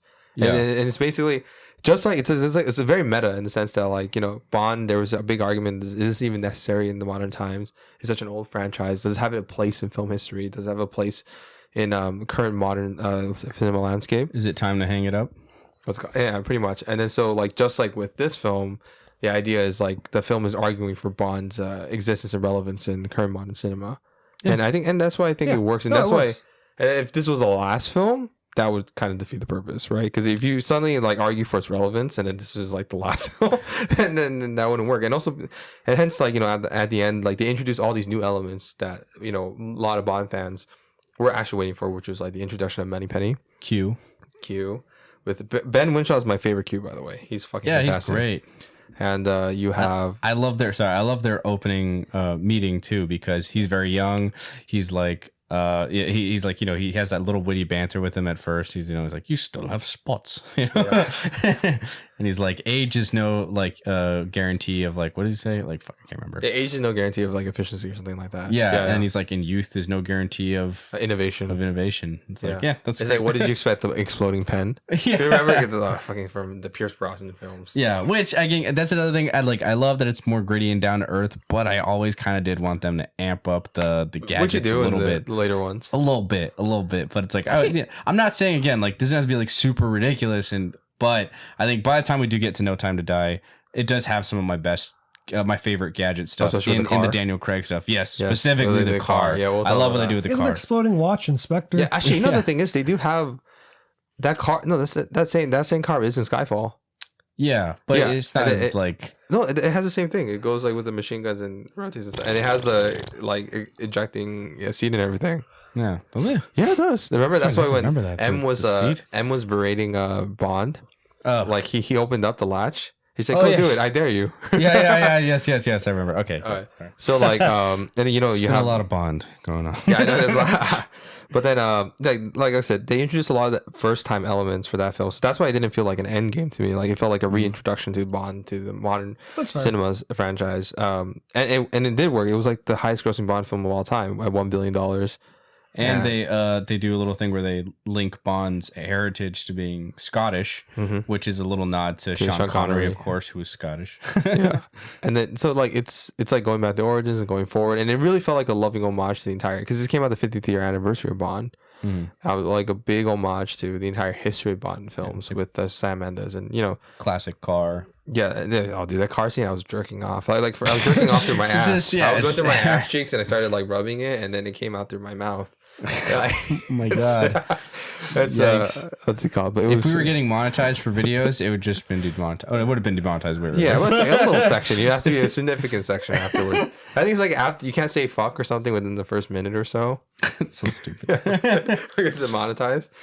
Yeah, I don't know. It was great. It's when we get to rankings, we'll talk about where it falls. But yeah, I mean, there's some, what's it called? We'll talk about when we get into flaws and arguments and bloody disagreements, and we stab each other about what Bond calls the best. But yeah, I guess it's pretty much it for Bond, and then we get to Spectre. So, what do you guys have thoughts about Spectre? I didn't realize people didn't like it. I thought it was fine. I think that. Now, also, I don't have a huge connection to Bond, so I know a lot of people don't like that take on Blofeld. But I mean, I thought Blofeld, but I thought it worked for me. But also, I don't have the context of that character being like, really old. But for the most part, I liked it. I did think that I thought they should have given a little more screen time to Christoph Waltz, just because I don't think he really has enough time to do anything. But I found it like of most of the lesser Bond movies. So to me, it's like, okay, I like Casino Royale, I like Skyfall, and the rest of them are just all kind of mixes of with Quantum of Solace being really bad, and then the other two kind of just being for me. But I found it relatively entertaining. I found it engaging. I thought the opening scene was ridiculous and kind of funny and dumb. But other than that, like, I mostly liked it. Oh, actually, the opening sequence was fantastic. That opened it up. For me, it's like it's definitely the one I have the most mixed feelings about, because there are like sequences and moments in it that I really liked and some of my favorites, and then other stuff where I'm like, ugh, like it's just it falls under the Quantum of Solace category, was just like, oh, I wouldn't go that far. Unfortunately, no. Yeah. I'm just saying in terms of like retention of like my audience retention. I was bored. It's like, and I hate to say that, but I was like, there's good chunks of it where I just tuned out, and I was like struggling to kind of come back in, and I was like, oh, okay, cool. This plane sequence is pretty cool, and then it's like, it's like tuned out again. Yeah, it's like I loved Christoph Waltz as Blofeld. I loved that he was introduced, and I was like, yeah, sweet, like we're finally getting Blofeld, and then like and it just, like you said, it's just not enough screen time. They just didn't give him enough to really play with. Dude, oh my gosh, Andrew Scott, his villain, the cyber terrorism, remember? Yes. Yeah, like he's trying to take over, basically. And it's crazy because the last one was whole about like this dismantling the 00 system. Yeah. I guess when this was happening, the dismantling 00 system. I feel like that's a problem with like spy movies, is that's a plot in like all of them now. There's always like either an inside guy or they're trying to like cancel their funding. Like I feel like that happens in all the Mission Impossible. But this one was movies, really all bad. Of these movies. Really bad, because this is I didn't think it was that bad. I was okay with it. Andrew Scott is like a fantastic actor, but completely wasted in this film. Like, it has really no bearing on the actual like stakes between Bond and Blofeld, because even though he's connected with Spectre in a weird way, and M's whole storyline with trying to compete it was so uninteresting, so flat. Yeah, like and the thing is, like, M, he just got introduced as M, and this is the first thing you give Ralph Fiennes as M. Oh my gosh, dude, I was so excited when we found out. Oh, by the way, Ralph Fiennes, it was fantastic in Skyfall. And then like when he was M in this one, I was like, fuck yeah, he's gonna be a more James Bond is dead. He's gonna be a more physical, active Bond, right? I mean M, right? Yeah, that we haven't quite seen before, and more one person that's definitely what's it called? Could definitely keep, just like Judi Dench, keep Daniel Craig on his toes. Yeah. But in this one, they distracted. Like how he's like, okay, it's so wonderful working with you guys. What do you mean? What do you mean? You just started working. Yeah, dude. By the way, when they got to No Time to Die, I feel like Ralph Fiennes aged like 10 years. Oh yeah, he aged. I was like, why is he looks so much older now? Like, yeah, no offense to Ralph, whatever. That's not your fault today. Yeah, it's just age. but like, it was very noticeable to me. I was just like, technically whoa. 2012 to 2021 is like. It's like 9 years. That's was a long fuck. time. Wow, he did actually. Yeah, Yeah, I'm dumb. did. Yeah, I'm a dummy. Yeah, no shit, he aged so much. But yeah, it was very noticeable. Yeah. It's just like it's again. There's like that opening sequence, which is really cool. Really sucks you into the movie right away. The opening title sequence, I loved. Like the opening. No, the title sequence is fine. I didn't like the opening. Tell me why. action Actually, sequence. tell me why. I don't Tell know. me your I think wrong it just opinion. sums I'm up. just kidding. Yeah, no, you're not going to agree with me. It's fine. I don't know. It was just too ridiculous. Like the helicopters, like fucking going berserk, and I just don't like. I don't like. You action mean Komodo movies. dragons in Skyfall? I don't love action movies. So when I don't know. I just thought it got a little silly the way like the helicopters like spinning out of control in the sky. I can and totally shit. buy that in a Bond film. I would say that like once they got to the part where like the building was collapsing and he's like outrunning the collapsing building. Wait, no. Oh wait. Well, this is right before that. For me, I I think the building collapsing in the final sequence in London. That's when it got ridiculous for me. Oh, that too. That But, one was like, the worst fucking sequence. the first one, I think, because it was shot really well. Yeah, like, no, look, and this, it that's looked the really thing. good. And no, that's what I'm saying. Like, it's just like that's what gave it me more like that's why I was accepting of it more because I was like, oh, okay, I'm believing it. But yes, once it gets like the plane, the helicopter stuff, that it did lose me a little bit. I was like, okay. No, I And think- for I the think that's record, fine, I think 'cause, like, Bond Spectre has done- looks really good. I actually really like the visuals of Spectre. To be fair, no, I think Bond has done some crazy shit. Even in Daniel Craig ones. No, where- this is just a problem with me in action movies. This isn't a problem with me in Bond. If Yeah. people like it, I'm cool with it. And it- I also just- they- as also the way it was helicopter shot, was right? spinning out of control, it lost me.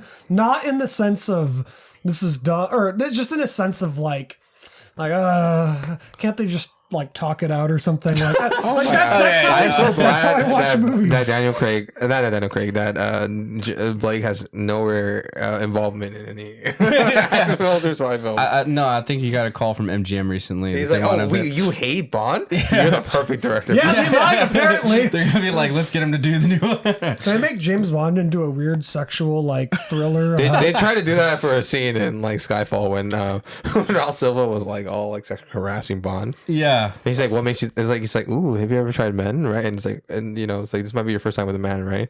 He's like, what makes you think this is my first time? He's like, oh, Mr. Bond. Oh, no.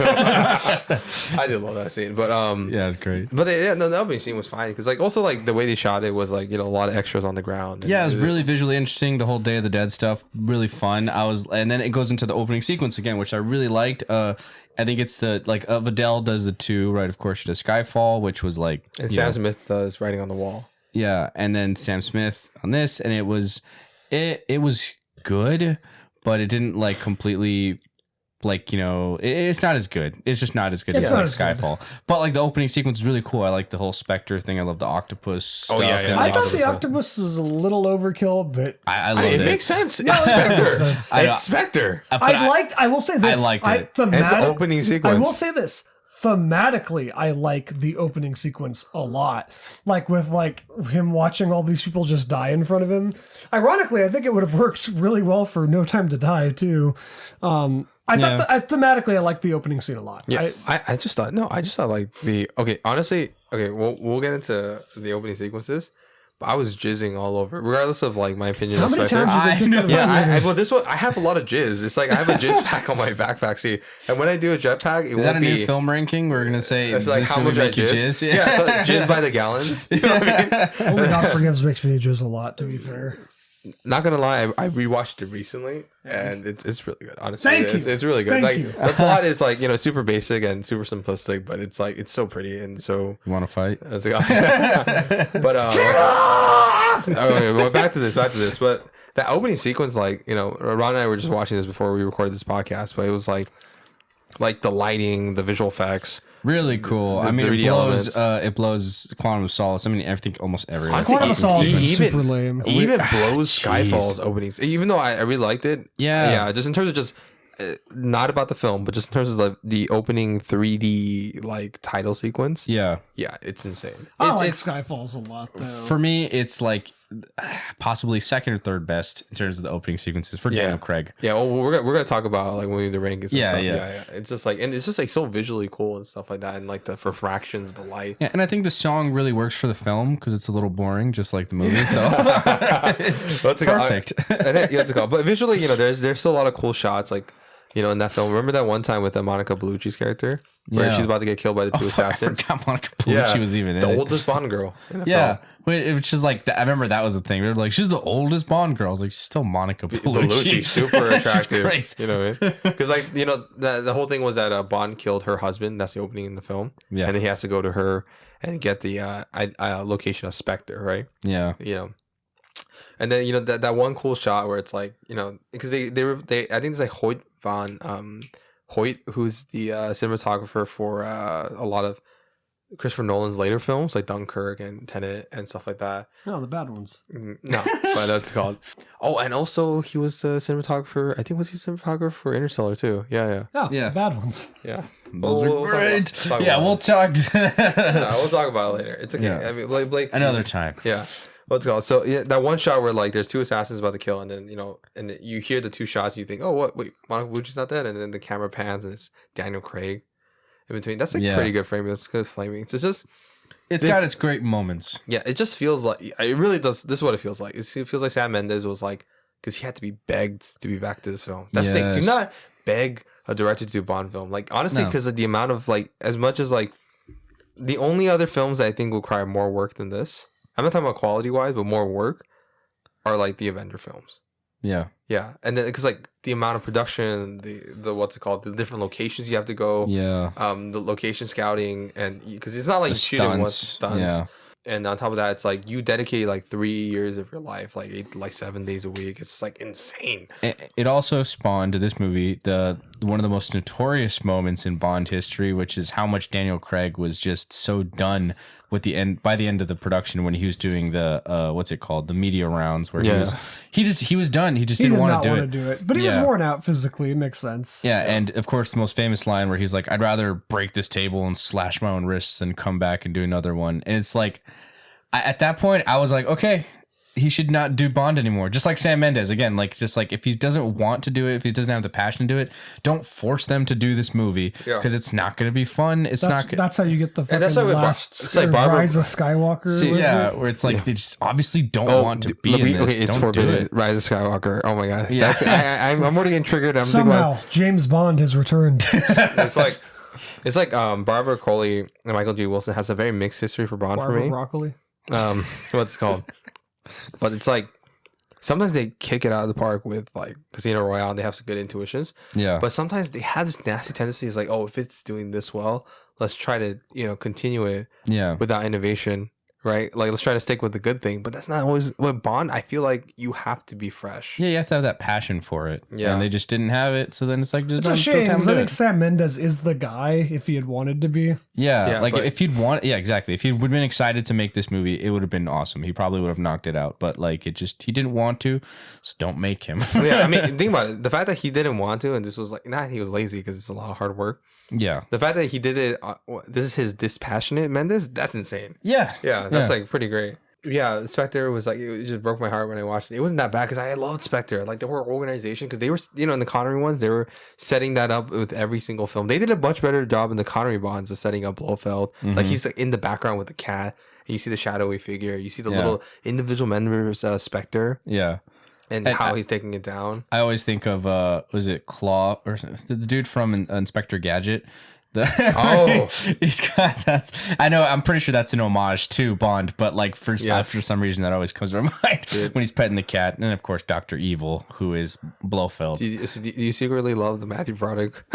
No, not at all. No, but I'm just saying, like, just in terms of That was so the ridiculous. cat stroking villain, like My biggest complaint for it is I just think that I wish there was more time with Blofeld. Absolutely. Like I feel like we get like 3 scenes with him. It kind of feels Yeah, like. well, actually, that's not even like my biggest complaint is just like, I think like besides the cinematographer, I don't think it's his fault. It's just like the location they chose. Is that like there's a Christoph Waltz sequence of the Blofeld being just totally botched. The really shitty subplot with M and Andrew Scott's character, but also it's just like everything was so yellow and brown. Yeah. And Bond is used to like the new era Bond films are like they start to get really colorful. Like after you go from Skyfall, when you went to like China, then you went to like this what's it called, this really abandoned island. And even you get the blues of London. They made London yellow. Yeah. Yellow London. Yeah. And it's like the weird color grading, and then it's just like it was just so boring to look at. And the desert, Blofeld's base is a desert. Yeah. This is a guy who went to Japan. In the most like drab, just like location ever. Not even just location. The base itself was just like. I remember again, like watching the movie. They start off in Mexico. They go to like they go back to London and everything. They have like the snowy mountain location, which That was like probably the pretty best cool. location. Yeah, really cool. And then they move on to the final location, and I thought, okay, is this going to lead somewhere else? Yeah. Like, where is the actual like this? This can't be it. This is Right. it. I was like, wow, this looks so lame. Like, I just found a warehouse in the middle of the desert, and they're just like, yeah, let's do it here. Dude, Like an Blofeld's Amazon fulfillment center. You Only Live Twice, which came out like 1970s, right? That was a base in a fucking volcano. Yeah. You're telling me you were doing worse than a To film be from fair, that's a little 1977? ridiculous. I mean, you don't have to do that. Let's just say this, like in terms of bases, Yeah. like they do a perfect compromise, No Time to Die. Yes. And I'm like, you're really kidding me. Like this is the most you could think of. He was probably like bored. He's like, okay, I don't really want to Yeah, go he's to like, another where can we location. shoot for cheap and we have to blow it up at the end? Let's just do it The here. desert. Yeah. Oh, and that's when I felt like, wow, he doesn't give a fuck. Yeah. Where is it even at? I don't remember what's the actual location. Like, It was the fucking. It was like. it felt like they're it- just New Mexico, but Yeah, like so- the no, ugly it's not- parts of New Mexico. It's not even New Mexico. It was like I forgot what it was. It was some type of deserty country. They were on a train. They're in from, Nevada. Yeah. Like- the train sequence was cool though. Yeah, the train That sequence was fantastic. fun. Dave Bautista Let's and go with everything. it. Best henchman. yeah. Best henchman of the Craig franchise. Absolutely, yeah. Dave Bautista has a hilarious death where he goes, "Oh, And they get Leia Sadu as the Second best Bond girl of the Craig era. Yes. It's like I know some people say they didn't like their chemistry in this one. I've heard people say that, but like I personally thought they had really good chemistry. They have good chemistry. Yeah. I thought they worked really well, and again, it's a tough Mainly job. people say that because of the age difference. Yeah. Yeah, but it's like she does a really good job of like again like kind of being able to go to toe with Bond. Yeah. Like just even in like because they're also fighting together and doing Yeah. stuff, and it's She was a good marksman. yeah, like I liked it. I think that they work together really well. It's really hard to convince us that she's the person who is going to be the one that like sweeps Bond off his feet, essentially, and gets him to walk away from this life. That's a really tough thing to sell, and I think she does it fairly Relatively well. Yeah, But it's more on the writing fault, I think. yeah, it's like she doesn't really get enough to to get it like to really sell it all the way. Yeah. But So, it's yeah, like that's a recurring theme in this movie. There was just Yeah. not enough time Yeah. with these characters to Yeah, really it's like- establish. what ironically, they're doing. this movie's so fucking long But too. if though. you, Yeah, if it's you, really if you long. took off the subplot with what's it called with the cyber terrorism with Andrew Scott's character, Yeah. which I love from Sherlock. He was fantastic as Moriarty. Yeah. And then if you took that out, that takes up like 30 minutes of Yeah. screen time. You do take that. that out, you put more emphasis because they even had a cool sequence with the two was it Aston Martins or Lamborghinis with Dave Bautista versus Daniel yeah. Craig and stuff like that. Which apparently that scene cost like almost $15 million to make. They had to just constantly crash, which is not a good use of your budget, but whatever. And they had a cool introduction to fucking Blofeld. Remember the light, his I shadow really, thing? I will say that's like my yes. favorite shot of that entire movie. Actually, is So that opening cool. shot of him Yeah. in the shadows. Really cool. Yeah, again, they introduced Hello, him really well. James. It's been a long time. Yeah. And again, like I was expecting like so much more from him too. I think everyone was super excited. Christoph Waltz. perfect casting. Yeah, I was like, perfect dude, this is gonna be casting. so cool. This is gonna be great. And then finally he's introduced, and it's like, oh man, here we go. And it's kind of like, kind of just pushed around to the background, and then like, he kind of comes up at the end. It's like, would have been great. It would have been great if, like I say, he was in Quantum of Solace, or even like as much as like a Raul Silva. I was thinking he's a perfect villain for Skyfall, but like, Yeah. maybe at like there's a scene in Skyfall where it shows that he's the one whose machination was the one. yeah. Whatever. We're going 3 hours into this. After but- Silva escapes from the headquarters, he's just like, Silva, I'd like to talk to you about the Spectre initiative. honestly, whatever. Something, yeah. But then, Yeah, this is very sad, very disappointing. I mean, he gets like one swipe at the cat. Whatever. Fuck you, Mendes. I'm just kidding. I love you, Mendes. You made 1917, so you redeemed yourself. Yeah, and American Beauty. Yeah. I mean, American Beauty is good. American Beauty is good. It's just I definitely think it's overrated compared to his other films and stuff.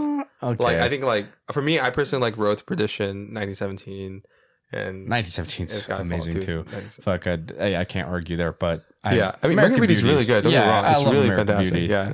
It's a great one. We'll get into that one day when we talk about what a lot of people call it the most overrated film of all time. Really? Yeah, it has a weird reputation. It does have a surprising hype train behind it. Yeah, It is for kind of a weird movie. I think say that this. like I could see why a lot of people like have issues with it, especially at the time. Like it got a lot of shit for being like kind of pretentious, you know, most notoriously with the like the bag scene. Yeah, That's that guy's character. I know. I'm No, like, I don't really why? hate that. No, it's not even about that. I think it's just like what's called. It's a lot. It's really surface level with a lot of stuff. But I think what saves it is Roger Deakins. And his cinematography is fantastic. But we'll talk about that. Eventually. Yeah. Anyway, We'll yeah, talk we're about not talking American Beauty. So, yeah, you know, Spectre it broke my heart when I watched it. Not as bad as Quantum of Solace. Like it broke my heart more than Quantum of Solace because it was like there was greatness here. Yeah. But it fell short. And then I was like, but you know what? Is it the last one? I was gonna be really sad, honestly, if this was the last Bond film. You know what I mean? Yeah. 'Cause I'm like, It would have ended on such a awkward note. I actually think that it has like thematically not a terrible ending though, like for the character. it could have worked, Yeah. but it would It could've have just quality wise, just left a sour taste in my mouth. Yeah, afterwards I was like, again, after what happened with Daniel Craig talking about how he didn't want to do it and everything, I was like, yeah, this could be the end. It could be worse, you know. I was like, it's not that now, bad, let's but get into thankfully it. it was not. And now we get to No Time to Die. Oh, have you seen No Time to Die? Yeah, I know, like 6 times already. But I actually did. I think I've watched it like 3 times Why have already you at this watched this point. movie? Wow. Yeah, So what's it called? long. What's it called? It's like, and you know the weird thing is they're like around the same. Like this is a Yeah. little longer, but No Time to Die flows way Yes, better. You know why? Because you have a director. Cause this is the first time, by the way. Okay, let's get into No Time to Die. No Time to Die is directed by Karijoji Fukunaga. I absolutely love this guy. He's a true up and comer. I mean, he's not even up and comer. He's like established now. Yeah, at I this think point. he's Yeah, definitely established. but for dude, like, cause what Ridley Scott made like Alien when he was like 50. Did he really? Yeah, he was old as fuck when he made Alien. Really? But Wow, he was that doing a blew my lot. mind. He was How like he was fucking doing a old lot is he of now? you know, music videos and shit. So Yeah, I know. Yeah. and he just had a hard time making like getting funding for films. Huh. Yeah, and eventually got clout. Like I say, like Ridley Scott broke at 50. So you guys, That's so crazy. you never give up.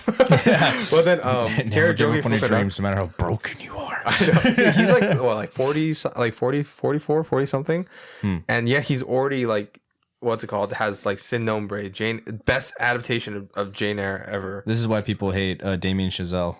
Yeah. He broke at like what 20 something. Like yeah. It's this guy, you know, all the you know connections. No, he's talented too. Don't get me wrong, he's talented. I just remember when he like won Best Director it was or like the something. youngest director ever to win Best Director. Yeah, and like they showed a shot of the audience, and I'm pretty sure there are people that are just like throwing so much shade and hate. Yeah, his I know, way. they're just like, not what the even. fuck? Yeah, like you fucking. they're like God damn Scorsese it. didn't win until fucking The Departed. How dare you? Yeah. Which I understand that complaint. It Yeah, really does. I get it. Yeah, It's yeah. like, but also I kind of hate when they just give people like legacy Oscars. They're just like, we don't really deserve it, but here you go, like Leonardo. kind of. Yeah. Oh, okay. No. I know. I'm saying he deserved it for other roles, but No, like, okay, no. He was the best that year, The Revenant, in terms of what that's nominated. And what's nominated, the Jacob Tremblay was not nominated for The Room that year. Yeah. So yeah. okay. Yeah. So okay, and also what's it called? And also it was a great performance, but what's it called?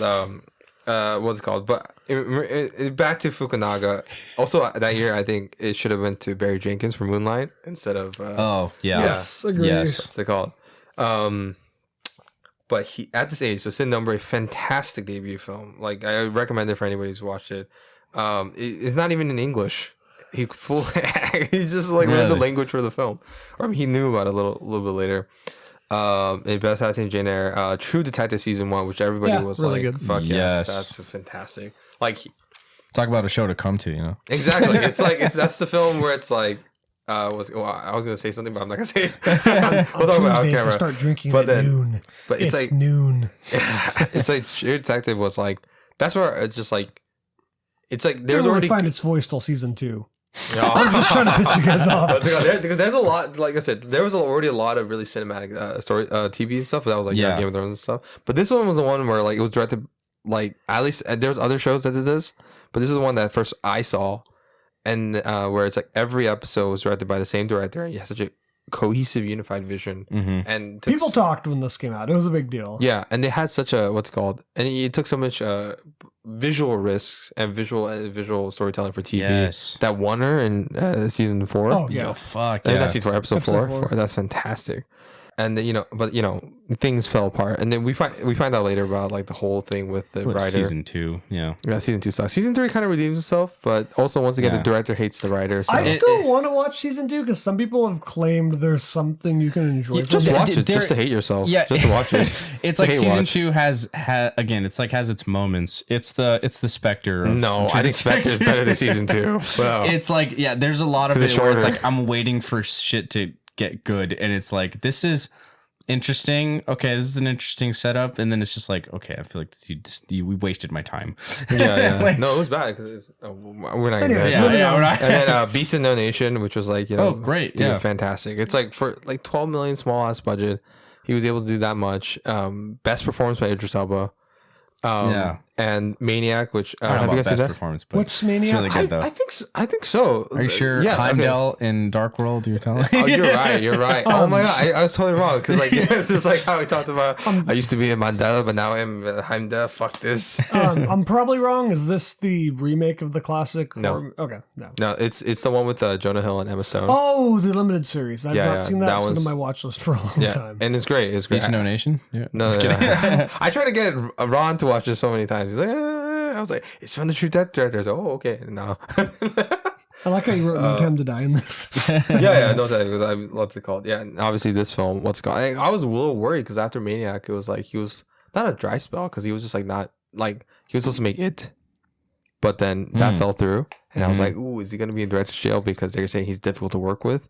But he's not really, but he made No Time to Die. I'm very happy that he did, and he did a fantastic job. He's a huge Bond fan. You could tell by this film with the homage, Yes, yeah. the energy of the film. It just picks up the like what's it called? Even with the musical cues where they reference His Majesty's Secret Service with like in materia and the different locations, and he actually made an effort to make a set this time. Yeah. Like the base actually looks like a fucking base. Yes, like when they get to the final base, and it has like that Soviet era kind of feel to it, which like Skyfall did too, with like the the island. But again, that was a good one. Yeah. And like this one, you go in and it's like it felt It's the very best much base. like a Yeah. James Bond villain base. Yeah, it's like I was like Too bad putting the a, villain occupying it. yeah. Even like with the like going into the middle with like the garden stuff, and it's like being a Dude, poison the garden was fantastic. That's really fucking cool. I Yeah. love that. That's like it again adds that extra flavor and complexity. Even like with the when they're like growing the little what the fuck? Oh is yeah, it? Like, they're going the nanobite weapon. yeah, the So nanobots. bio weapon. Which by the way, does this Nanobot. movie steal the villain's plan from Agent Cody? I know what you're talking about, yeah. Secret Agent, no, Agent Cody.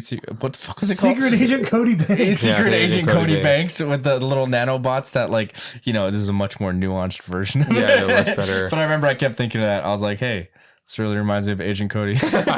Someone's got some explaining to do. This is called. It's like, well, I mean, it's not, Agent Cody Banks is not even the first nanobot, dude.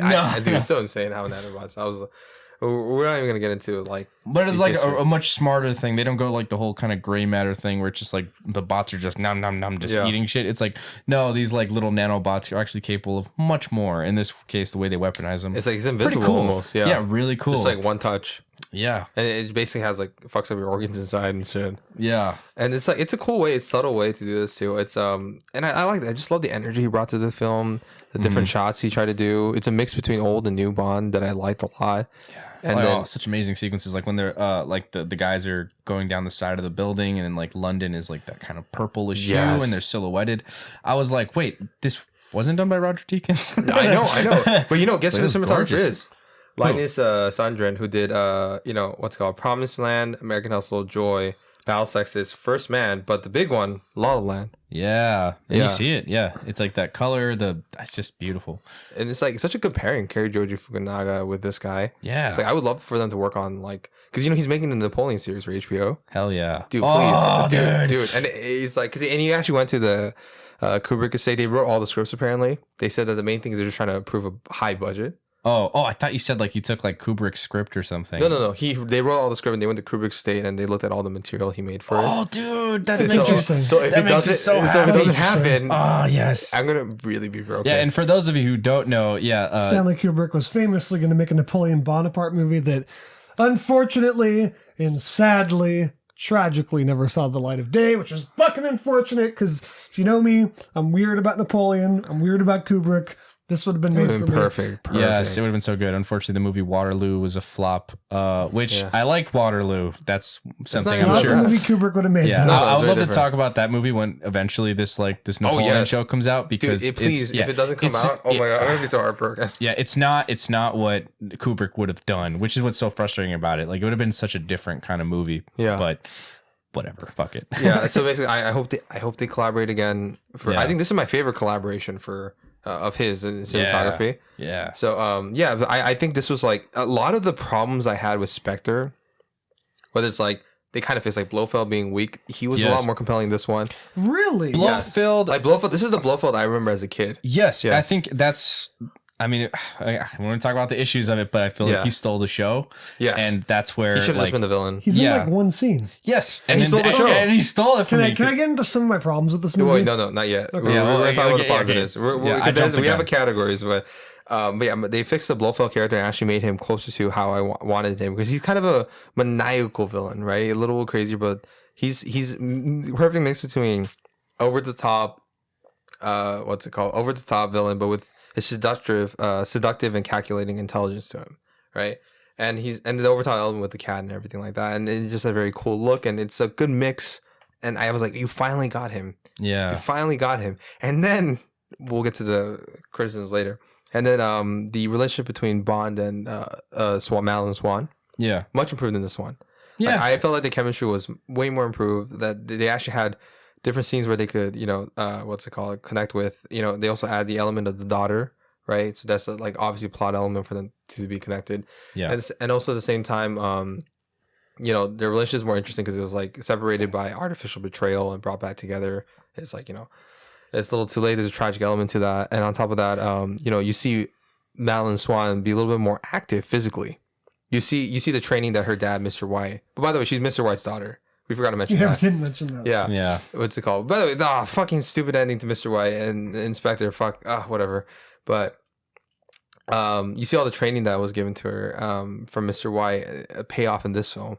Whether it's like escaping the guards or whether it's like her shooting the bullets or what's it called, knowing what route to take. Which is great. And then the other thing was the opening sequence was dope.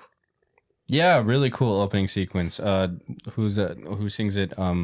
Billie Eilish, who not my favorite song. I like her. Yeah. I wasn't even talking about that. I was talking about the The actual actual opening opening sequence. Oh, the action. Oh, no. Yes, that was Yeah. great. Yes, with Yeah. How's it open again? very It opens creepy. with Safin killing Madeline Swan's mom, and then Swan being able to get the jump on Safin and shooting him multiple times in the chest. Oh, Yeah. yes, yeah, yes, so yes. Blake was Very sleeping horror during movie. this. Yeah, scene. Very That was like horror movie like. Yeah. Yeah. This was an A24 film. Someone would have categorized it as horror horror film. film. Yeah, It's got a horror vibe to it. It does. It does. And I then like she it, 'cause escapes. especially with the mask and stuff, which I wish was an element that they stuck with a little bit more, but Yeah. they don't. Like the weird, like you can see the scars under his skin, and like it's just shot really well, like with the little sliding glass door in front So of his fantastic. face. It's like it's creepy. He's like sleeping around the house. Yeah, she gets away. The ice cracking scene, great, cool. and then we get the opening scene. If you want to get into it, the Billie Eilish thing. Yes, with the Billie Eilish song, which I remember the first time I heard the little kind of like sampling of it, I wasn't a fan. I was like, it's all right, like I guess, but like when hearing it, the full song with the opening title sequence, I was like, I like it. I like it. Yeah. It's not my favorite, but I was like, it's cool. Yeah. The actual like the visual stuff, I really dug it. yes. I really liked it. Dude, I the was like, guns shooting bullets. It kind of like homage to Casino Royale with like the guns with it looks like the back of the cards for poker and shit. yeah. But in this one, it's like instead of like that, it's like the DNA. Yes, and that was really cool. Like it was a really fun element, and it does everything that a good title sequence for a Bond film does, where it just like kind of tips its hat a little bit of like what the actual the plot is going to be, or Yes. well, it doesn't tip its hat. It it shows it without telling you, and you're just kind of Exactly. like, I wonder what DNA is going to do with It this. didn't even do the dot from Doctor No. Yeah. And there's tons of little visual elements to show how much, to honor the legacy of Bond, which was really fun.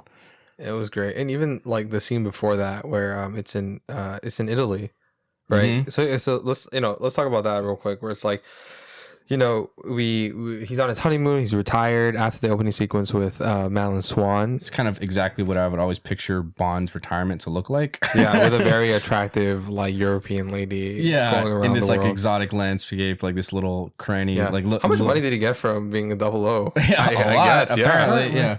Once you retire, you get like unlimited funds, I think. Yeah, good for him. And then and so he they have a really sweet sequence together, and they have the musical riff from In Her Majesty's Secret Service. Yeah. From All the Time in the World song, which is I love that song. That's probably one of my favorite Bond Louis theme songs. Armstrong, by the way, which is great.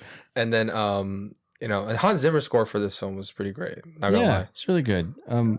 Yeah, Not my favorite, but it's not my like, favorite. It's a but lot. then- Like this movie is just like it's not my favorite part of it, but I liked it. It's a good redemption from Spectre, which like yes, don't remember.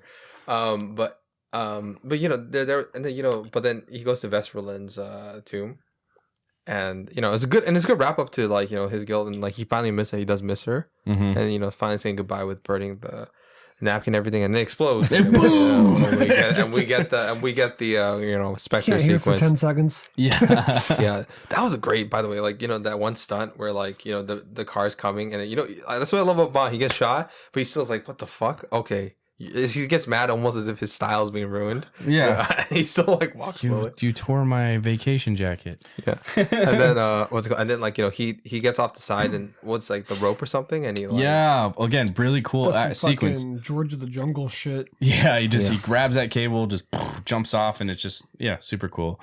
it's just different from Spectre, where like the energy level just like kicks up to high gear and stuff like that. The car's going in and out. On top of that, and he gets in the Aston Martin with Madeline Swan. Yeah, and one of the best chasing car sequences like in a Bond film and in recent film memory, honestly. And best use of the Aston Martin, like the gadgets and stuff with like Hell yeah. what's it called with like the two machine guns on top of that is smoke, and Yes. or even like the spikes.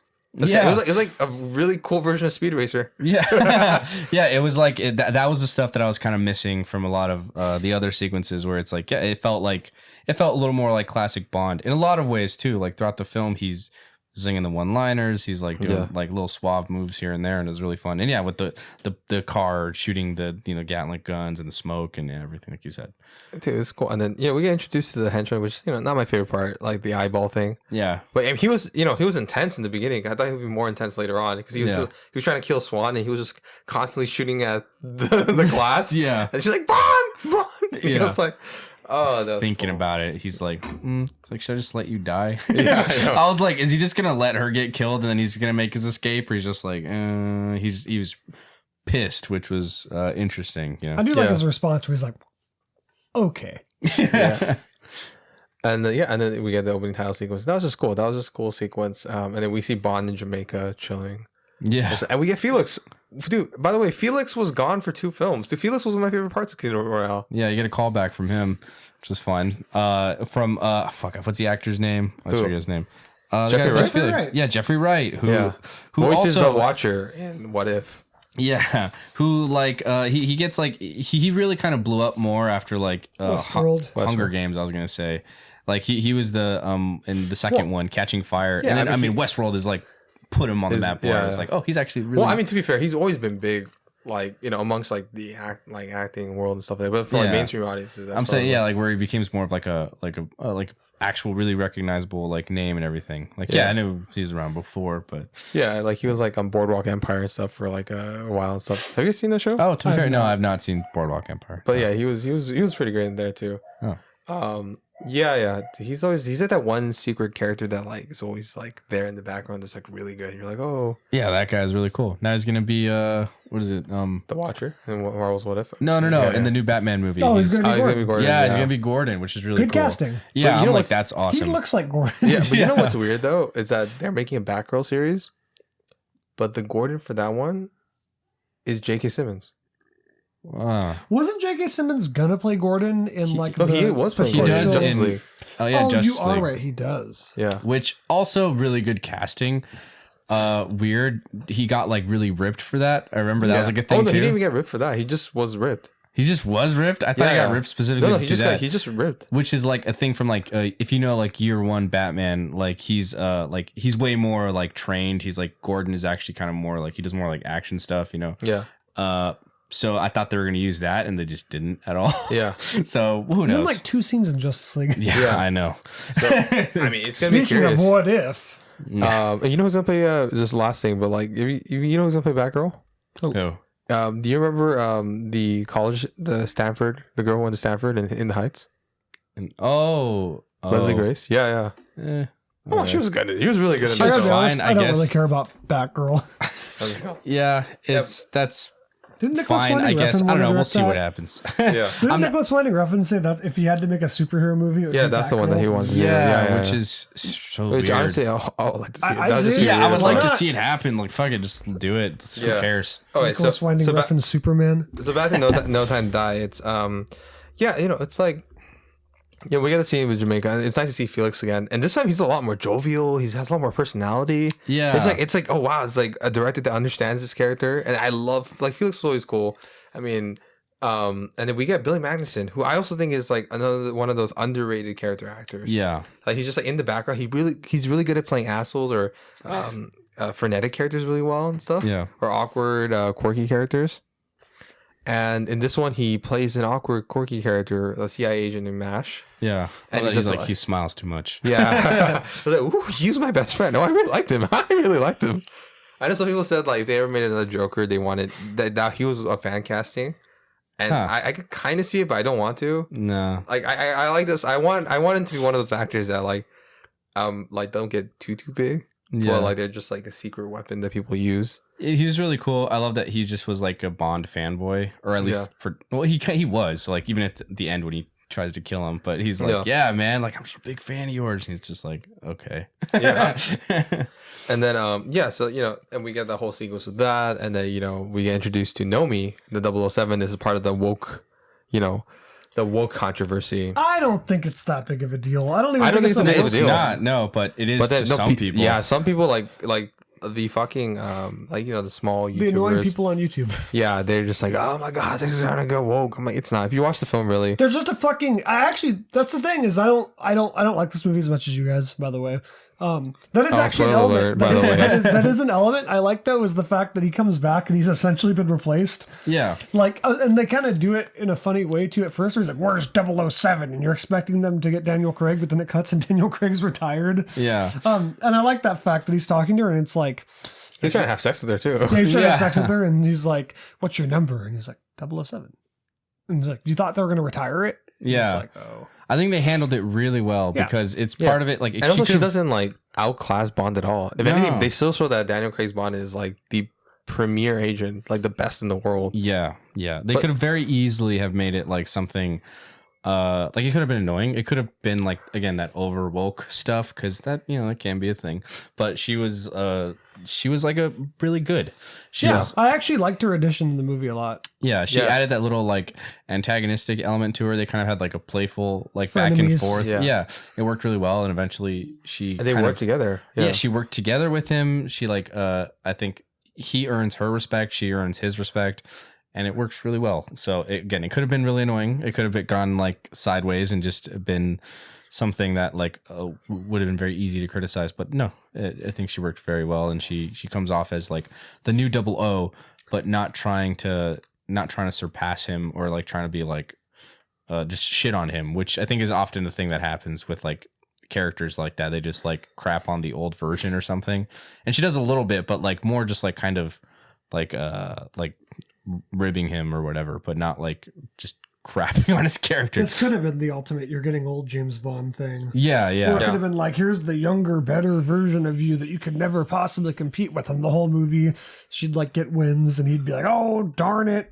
I'm Yeah. an old man. I need soup." and they don't do that in this one. It's like it's a very endearing way to do it, and it's a part of, and while it's not making fun of or degrading the Bond character, but also at the same time not completely using know me as a joke character, right? Because she Yeah. actually is capable on her own sense, right? Yeah. You could actually see her being as a potential successor to 007. Not James Bond, but 007. Yes, and she's Yeah. a very she's very capable, but she doesn't She have still that. lacks the, what's it called? Like maybe the extra like X factor that becomes a 007, where it's like the social skills, the espionage actual aspect. She tricks James Bond. Yeah, And then what's it called? And that I think that has a lot of, I give a lot of credit to that to Phoebe Waller-Bridge. Have you guys watched Fleabag by any chance? no, All right. So Phoebe heard Waller, great things. yeah, Phoebe Waller or Killing Eve. Have you guys seen Killing Eve? No. New, also heard great things.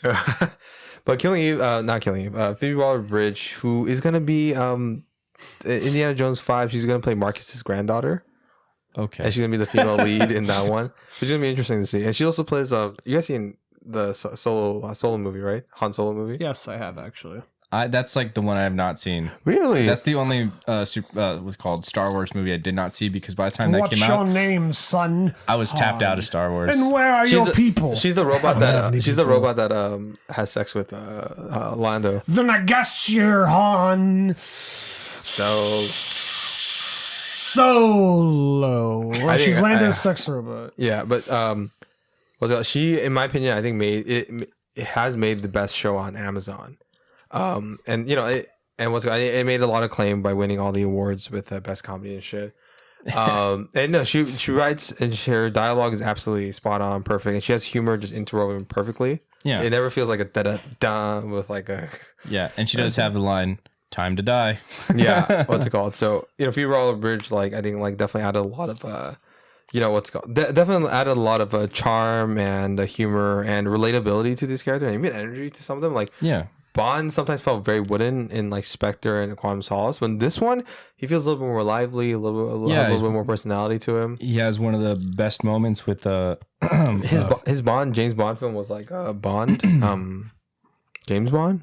yeah with like Ana de Armas, which we'll get to right now. Yes, who's fantastic. Not in it that long though. yeah, which I'm But not. I talk know about people stealing the show. I know people were like not super crazy about that, but I thought like for me, I really liked that it was just like a small little moment like with Paloma. Yeah, Yeah, and then like it was just like a nice little addition with coming in, because I really don't think like later on in the plot, like I think like if she was there longer than she needed to be, might have like lessened the impact of that character. yeah, And like I said, like that's the reason why you like him, because she's there perfectly, like in and out. You know, what I mean, some people like want too much of a good thing. They were like, I don't know, I'm trying to think of a film where like, oh, we love the villains, we want more villains. And Spider-Man 3 happens, we have 3 villains. yeah, Don't listen to your audience, please. I mean, sometimes you do.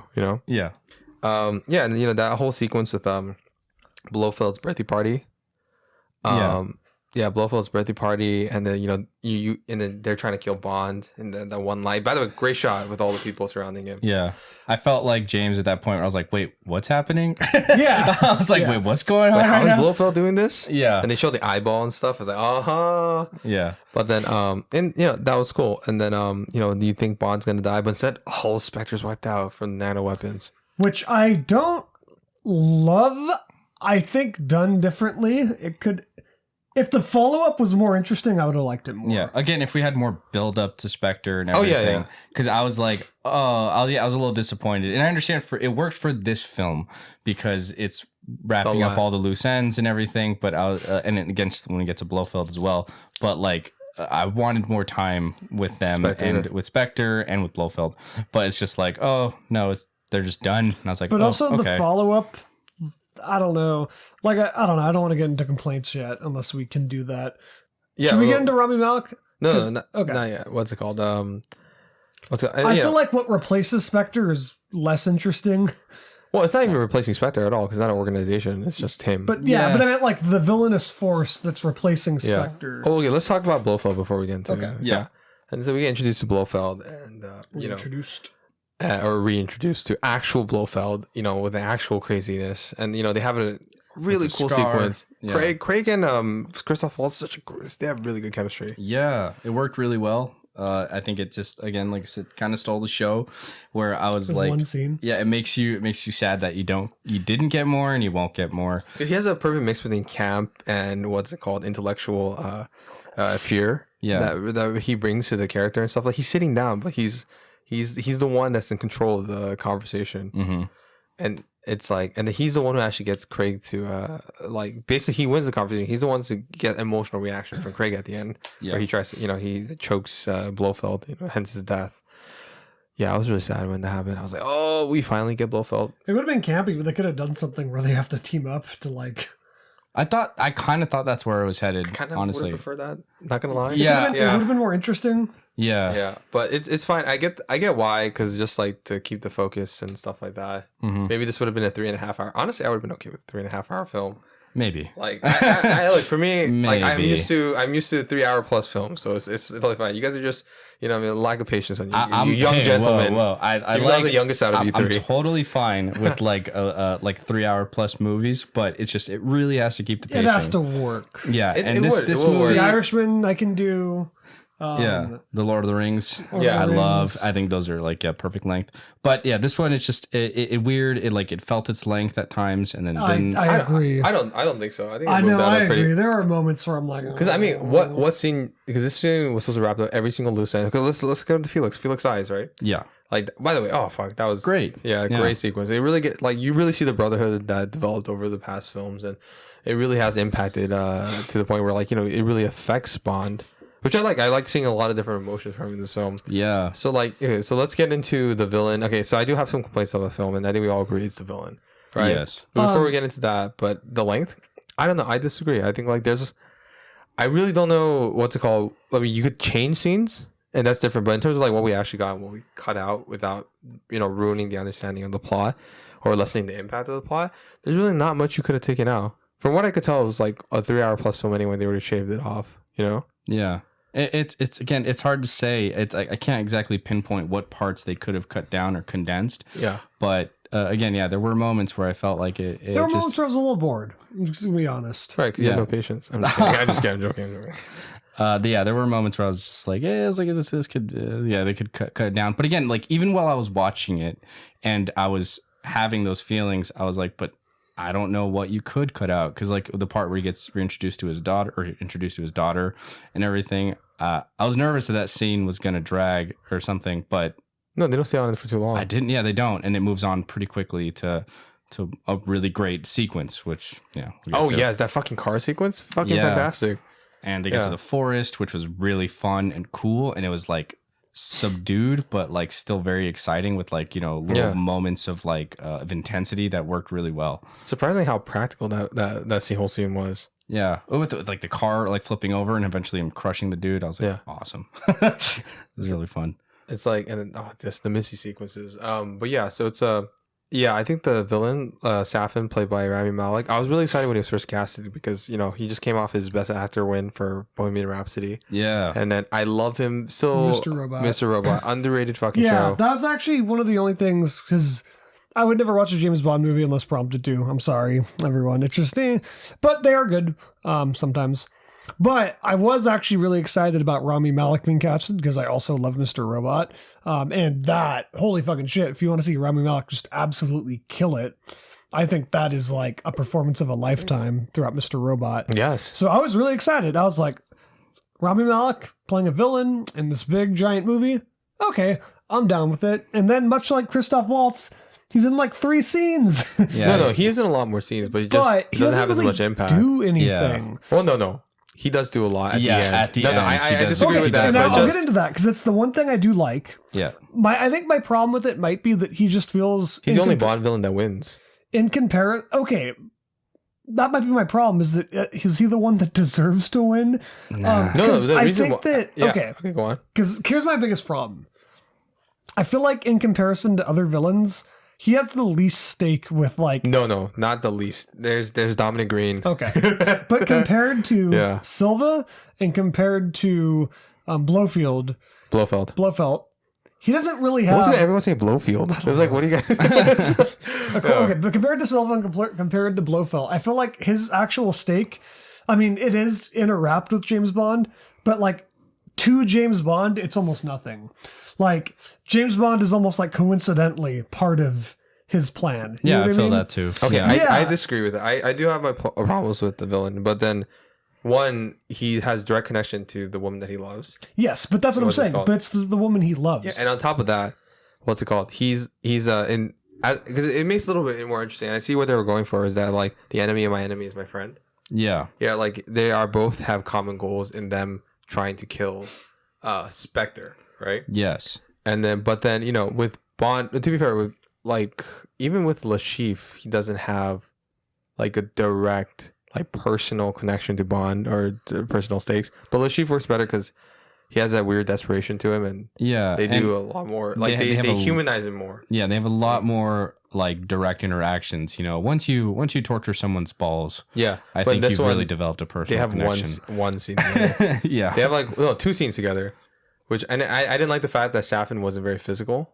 Like I thought it was a mistake to have him have a limp, because it could have been okay if he was more intellectual villain, and he did do a lot. Not gonna lie, but you know, one of the things I liked about the Bond villains of late is they're both intellectual and physical, right? So, and then Blofeld's the only one. I was gonna say Blofeld, but definitely that's not even a villain at this point. They like used him for a scene. Yeah, like he could have been pure intellectual, right? It's like my favorite villains were both intellectual and physical villains that pose both levels of threats, right? And this one, by them removing that, I was disappointed because I was like, you know, he's like kind of good with a gun, but then he walks super slow. Yeah. Right, and as a result, I felt no menace from Rami Malek. Also, Rami Malek is short as fuck, so it's my problem is Rami Malek. The Stefan, what's Safin? You have a cheat sheet. I know. Safin feels to me like a second or third movie villain, not the one you end it with.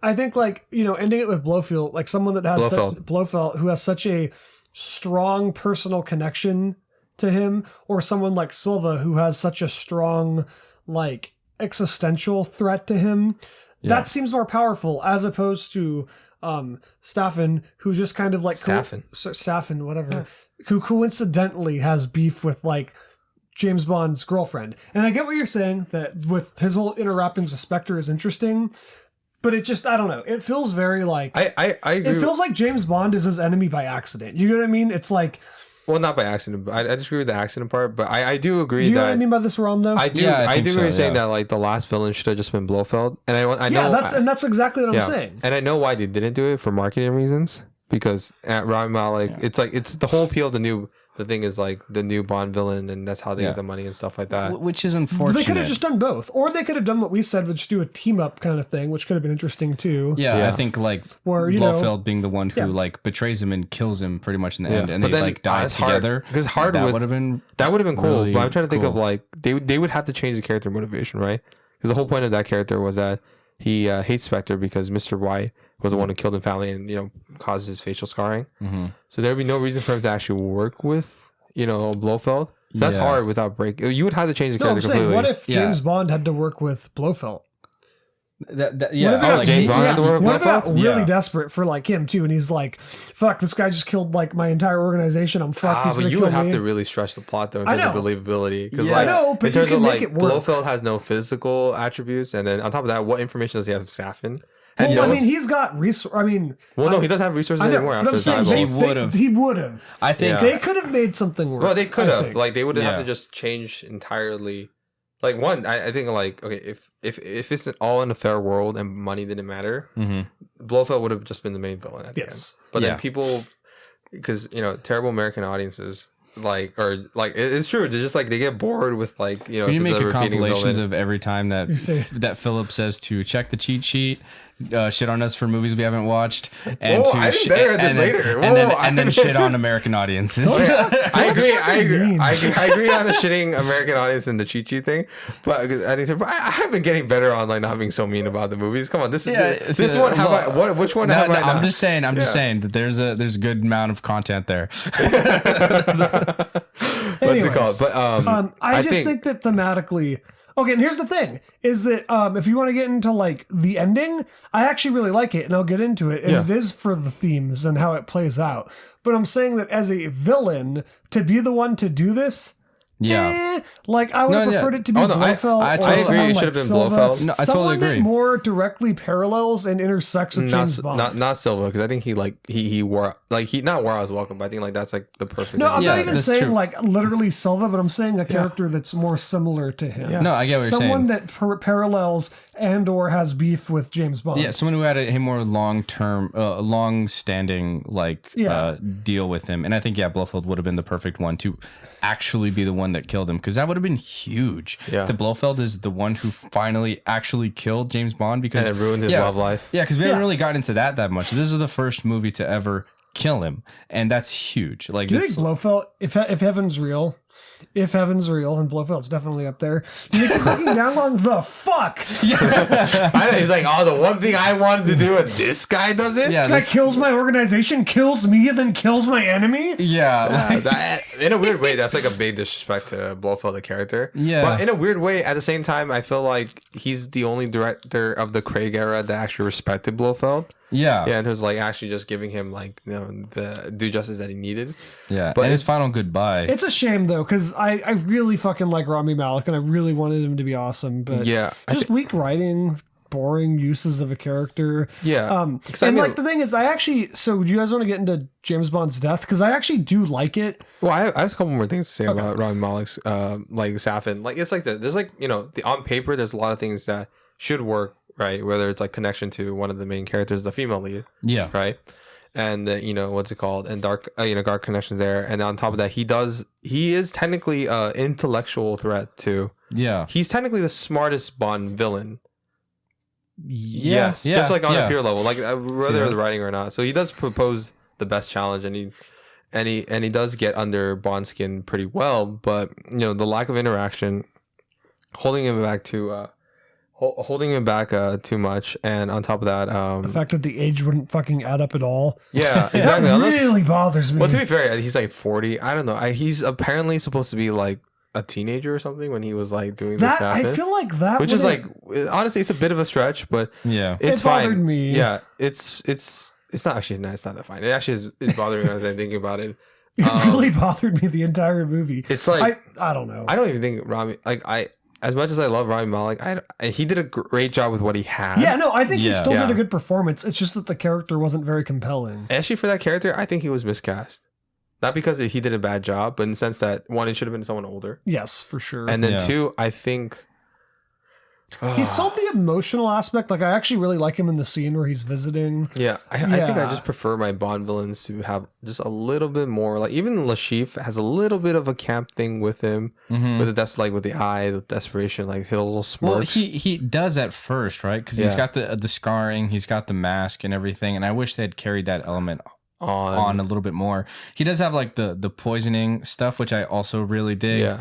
Because he was threatening, he was threatening. I like that he's like, you don't fully understand what he's capable of, right? Yeah, and he could like that's also what makes him so scary, is because it's like, oh shit, like he was able to wipe out Spectre, right, and basically kill Blofeld, like something that in the end doesn't usually that's not something that's very easy to do, and he did it. And but I forgot where I was going with this, but I liked how much that he, because you don't get to connect to the audience, you need a lot more facial interaction and stuff like that, because you don't see his face in even the opening scene. You see what he does, which I think was fine. I was like, I like the opening sequence and stuff, but it's just he just kind of he's really missing something that like that X factor. And I know Logan Ash is the one, James Bond. Yeah, I know Logan Ash is the one who killed like in a perfect world, like we wouldn't know that Rami Malek was in the film, and I would have had like Rami Malek as Logan Ash. Oh yeah, I could see like without without like a facial scan, or maybe like, you know, in a Bond film, like, you know, just do something with the face to cover it up. Yeah, and have him the one to kill Felix. Oh yeah, that would have been, and that would streamline the film. You know, yeah, definitely. Yeah, and then so he's actually and then he kills. Maybe he even kills like Moneypenny or Q. We were in talks with MGM to redo this film and re-release it. So like because he needed it to actually the kill. Clue cut coming soon. Because he actually needed to kill more of like his side characters. You know. Yeah. Yeah, and then Felix being killed by Logan Ash, even though he works for Safin, I felt like was a waste. You know, and. But yeah, that was a big thing. You know, that is my big complaint for this film. But all the other stuff surrounding it, because the most important part is Bond, right? Yeah, and how they dealt with that character. And, you know, so you want to go into his death, right? Yeah. So I actually really liked it, and I didn't love this movie. I was bored by it. I'm sorry, but I did like his death. I think that thematically it works. Because essentially, this James Bond, like we said, this is the dark James Bond, the tortured James Bond, the less of a power fantasy and more of a like, fuck man, like he's got a lot of trauma. I think like one of the recurring things is that death just follows him, right? Yeah. And ironically, that's what the Spectre opening theme does better than any of them, where you really just see like it visualizes this like pain and suffering and misery that he brings with him. So I think, okay, so like at the end of the movie, basically Rami Malek doesn't poison him, but makes him like a poison to both his, I guess not his wife, but his baby mama and baby. And he'll forever be a threat to them now. So long as he exists, there will be a threat that they could die by coming into contact with him or coming into contact with someone that's come into contact with them. It's a whole thing. Yeah. And what a great move that would have been for Blofeld. I'm sorry. Yeah, but exactly. that would have been like the ultimate. Yes, That would be something Blofeld. That was something right. Blofeld would actually have done. Yeah, it's like, oh, he's just like, I got you now, bitch. So I like this whole thing. How much less money would this movie have actually made if you didn't have Rami Malek and then have a new villain? Yeah, let's cut out the business part of it. Anyways. So I like that whole scene too, where like Rami Malek's basically like, you're fucked now.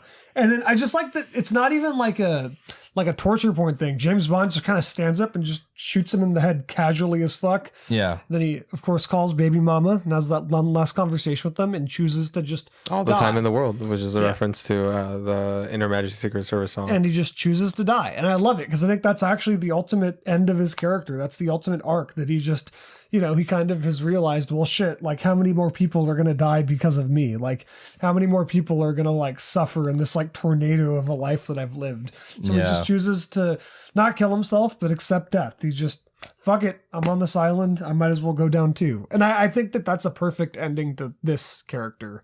I love how, what's it called? I just noticed like with like kind of with the Dexter reviews in this one, that you like to use a lot of like nature allegories and self-destructive characters like Dexter the tornado of destruction. This one, but yeah, Dexter, I if agree. you have to compare Dexter to something, it's a hurricane. Yeah, that's true, hurricane. I do agree with he does bring a lot of death, and it was a very poetic ending to his character.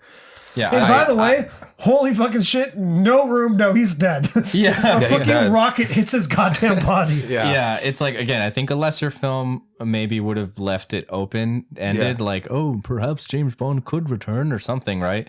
But no, he gets it. Daniel Craig's dead. He takes a missile to the face. And it was a sweet ending too. Yeah, like he kind of figures out that's his actual daughter confirmation. I was tearing up. I was like, I was tearing up too because this is like one of the first like positive memories as a experience that I had, because no Die Another Day was fucking shitty. Yeah, no room for coming this time. Yeah, I know. I couldn't. Philip probably still can't believe it. It's like it's inside my body was coming, but not on the outside. It's coming out as tears. Yeah.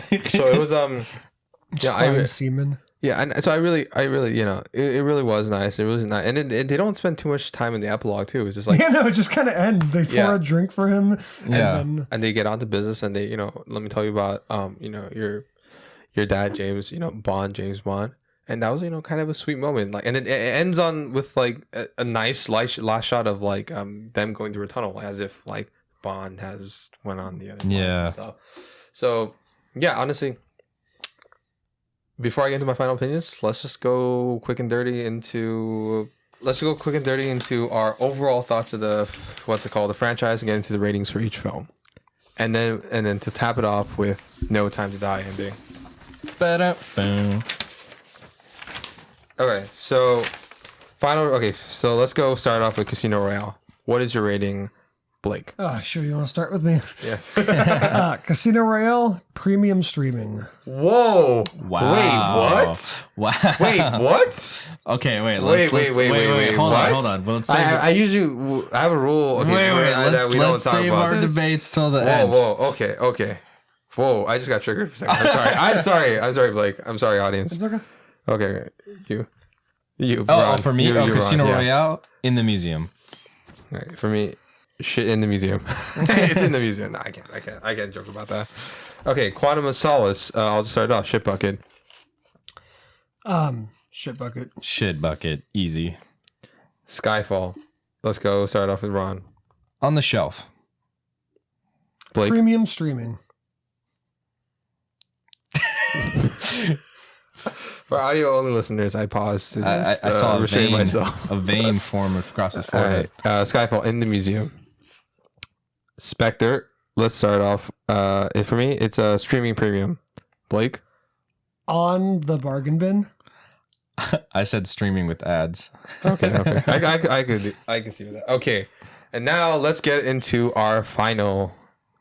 Let's give our final thoughts or opinions on No Time to Die, and then our opinions. So let's start off with you, Blake. Bargain bin. What's your opinion? Oh, I like it thematically as an ending.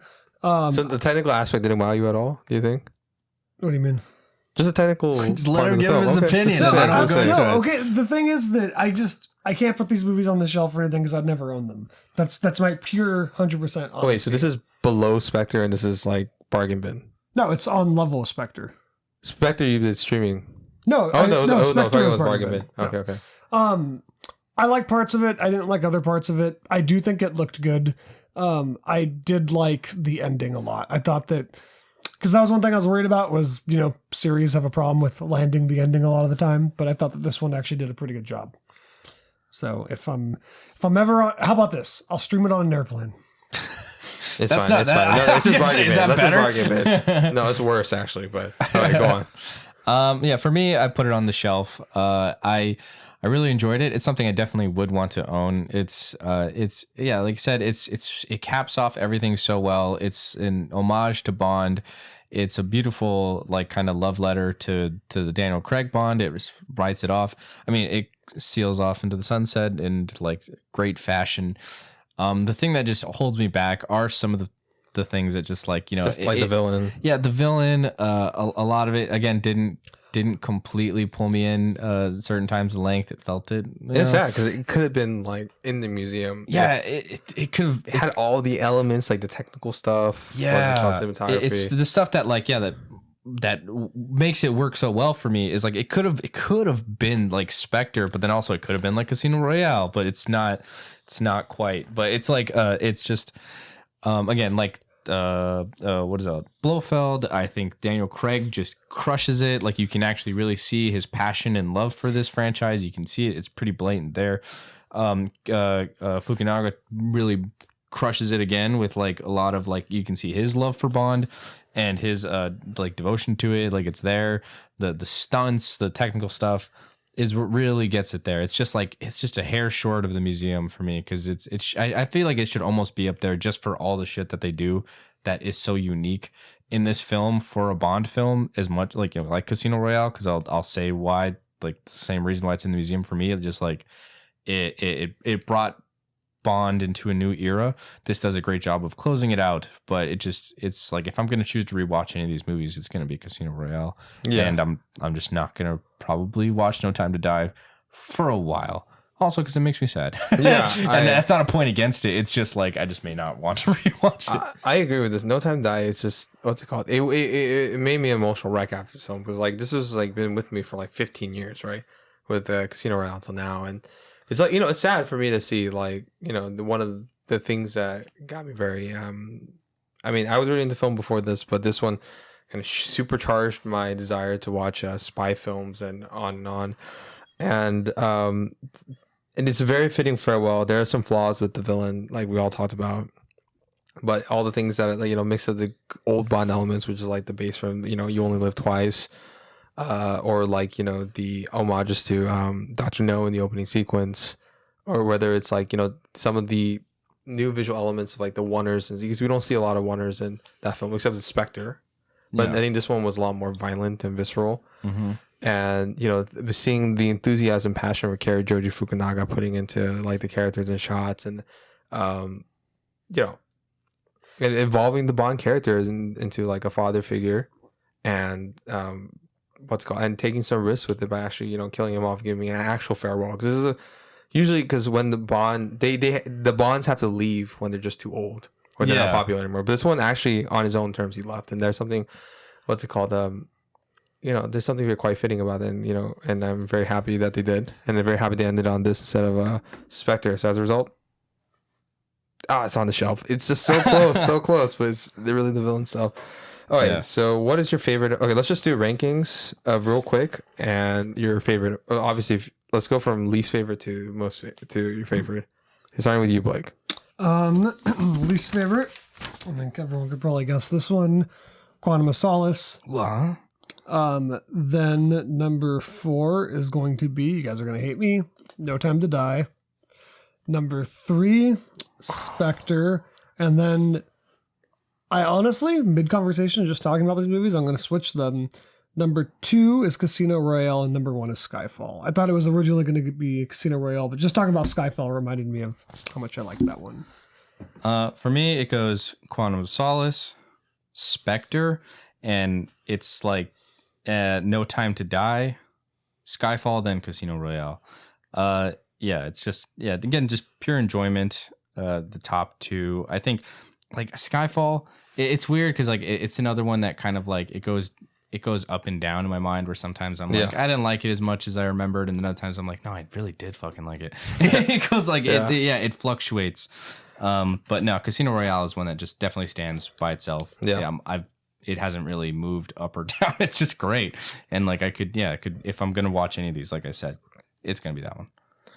Yeah, for me, okay, actually kind of like what we'll have with Blake, my rankings did change. It's the exact same list as yours, pretty much. It's like it was Skyfall in the first part, but now I just realized how much I really love Casino Royale and how just like, the impact it has as me as a kid, and maybe even nostalgia lens.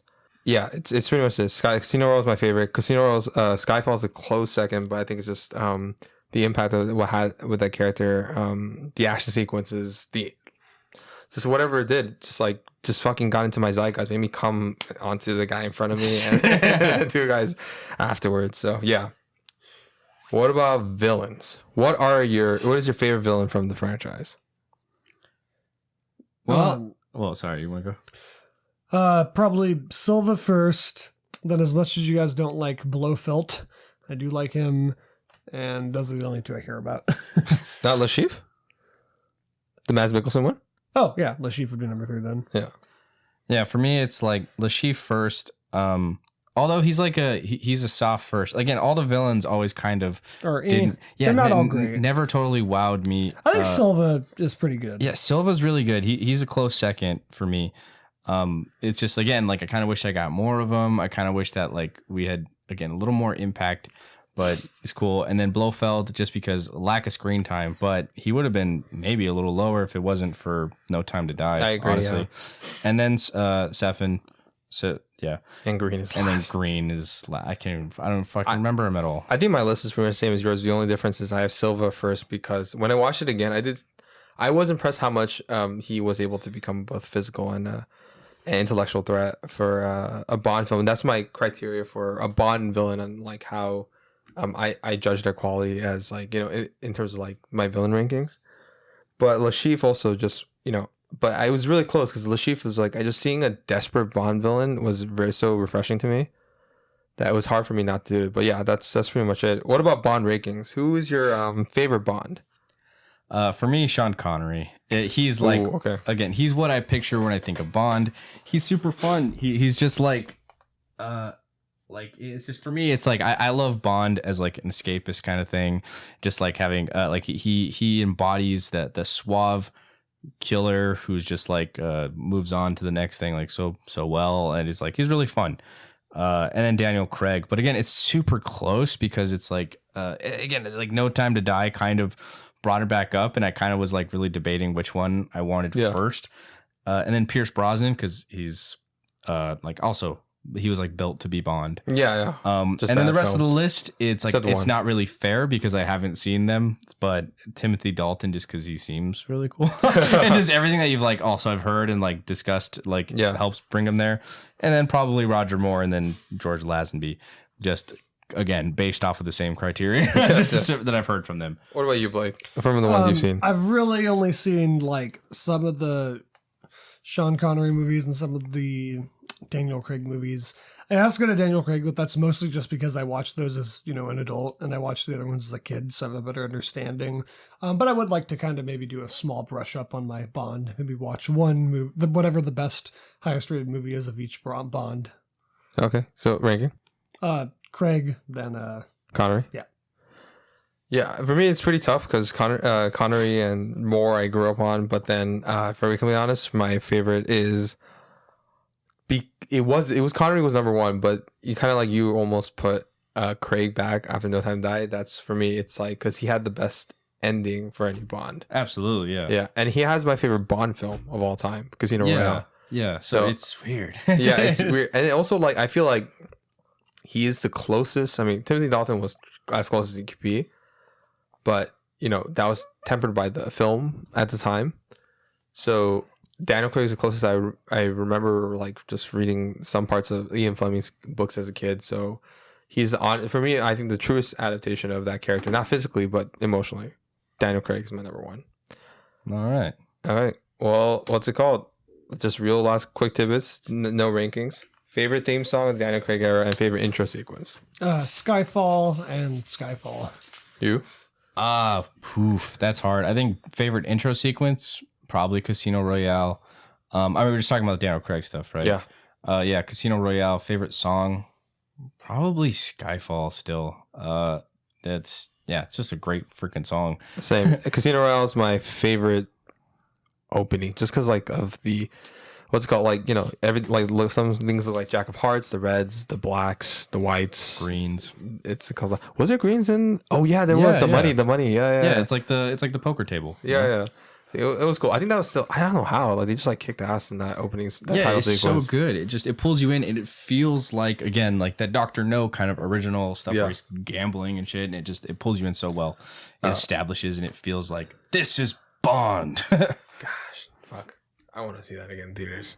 Yeah, Casino Royale is my favorite intro. And theme songs. Oh, it's like my least favorite is the Jack White, and that's Yeah. yeah, I think Skyfall. Yeah, Skyfall. I mean, it's pretty unanimous. Yeah, yeah, and that's it. Well, that's our entire thing for Bond. What's it called? I mean, my veins have popped during this time, so I won't be speaking much after this. I'm bleeding out as it is. Thank you guys for watching, and thanks for listening for another episode of Half a Clue Movie Review. He's lost so much cum. I wish. This has been a long one. It's been a long one. I hope you guys listened. I hope you guys really liked it. It's definitely our spookiest episode yet. No, we'll be back next week with Spooky. Don't worry. Spooktober continues. Yeah, we're gonna cap this month off with probably the most ultimate Halloween movie, the titular Halloween franchise. So yeah, we're talking about Mars Needs Bonds. Thank you guys. Okay. Thank you. Goodbye. Love you. Bye. Bye.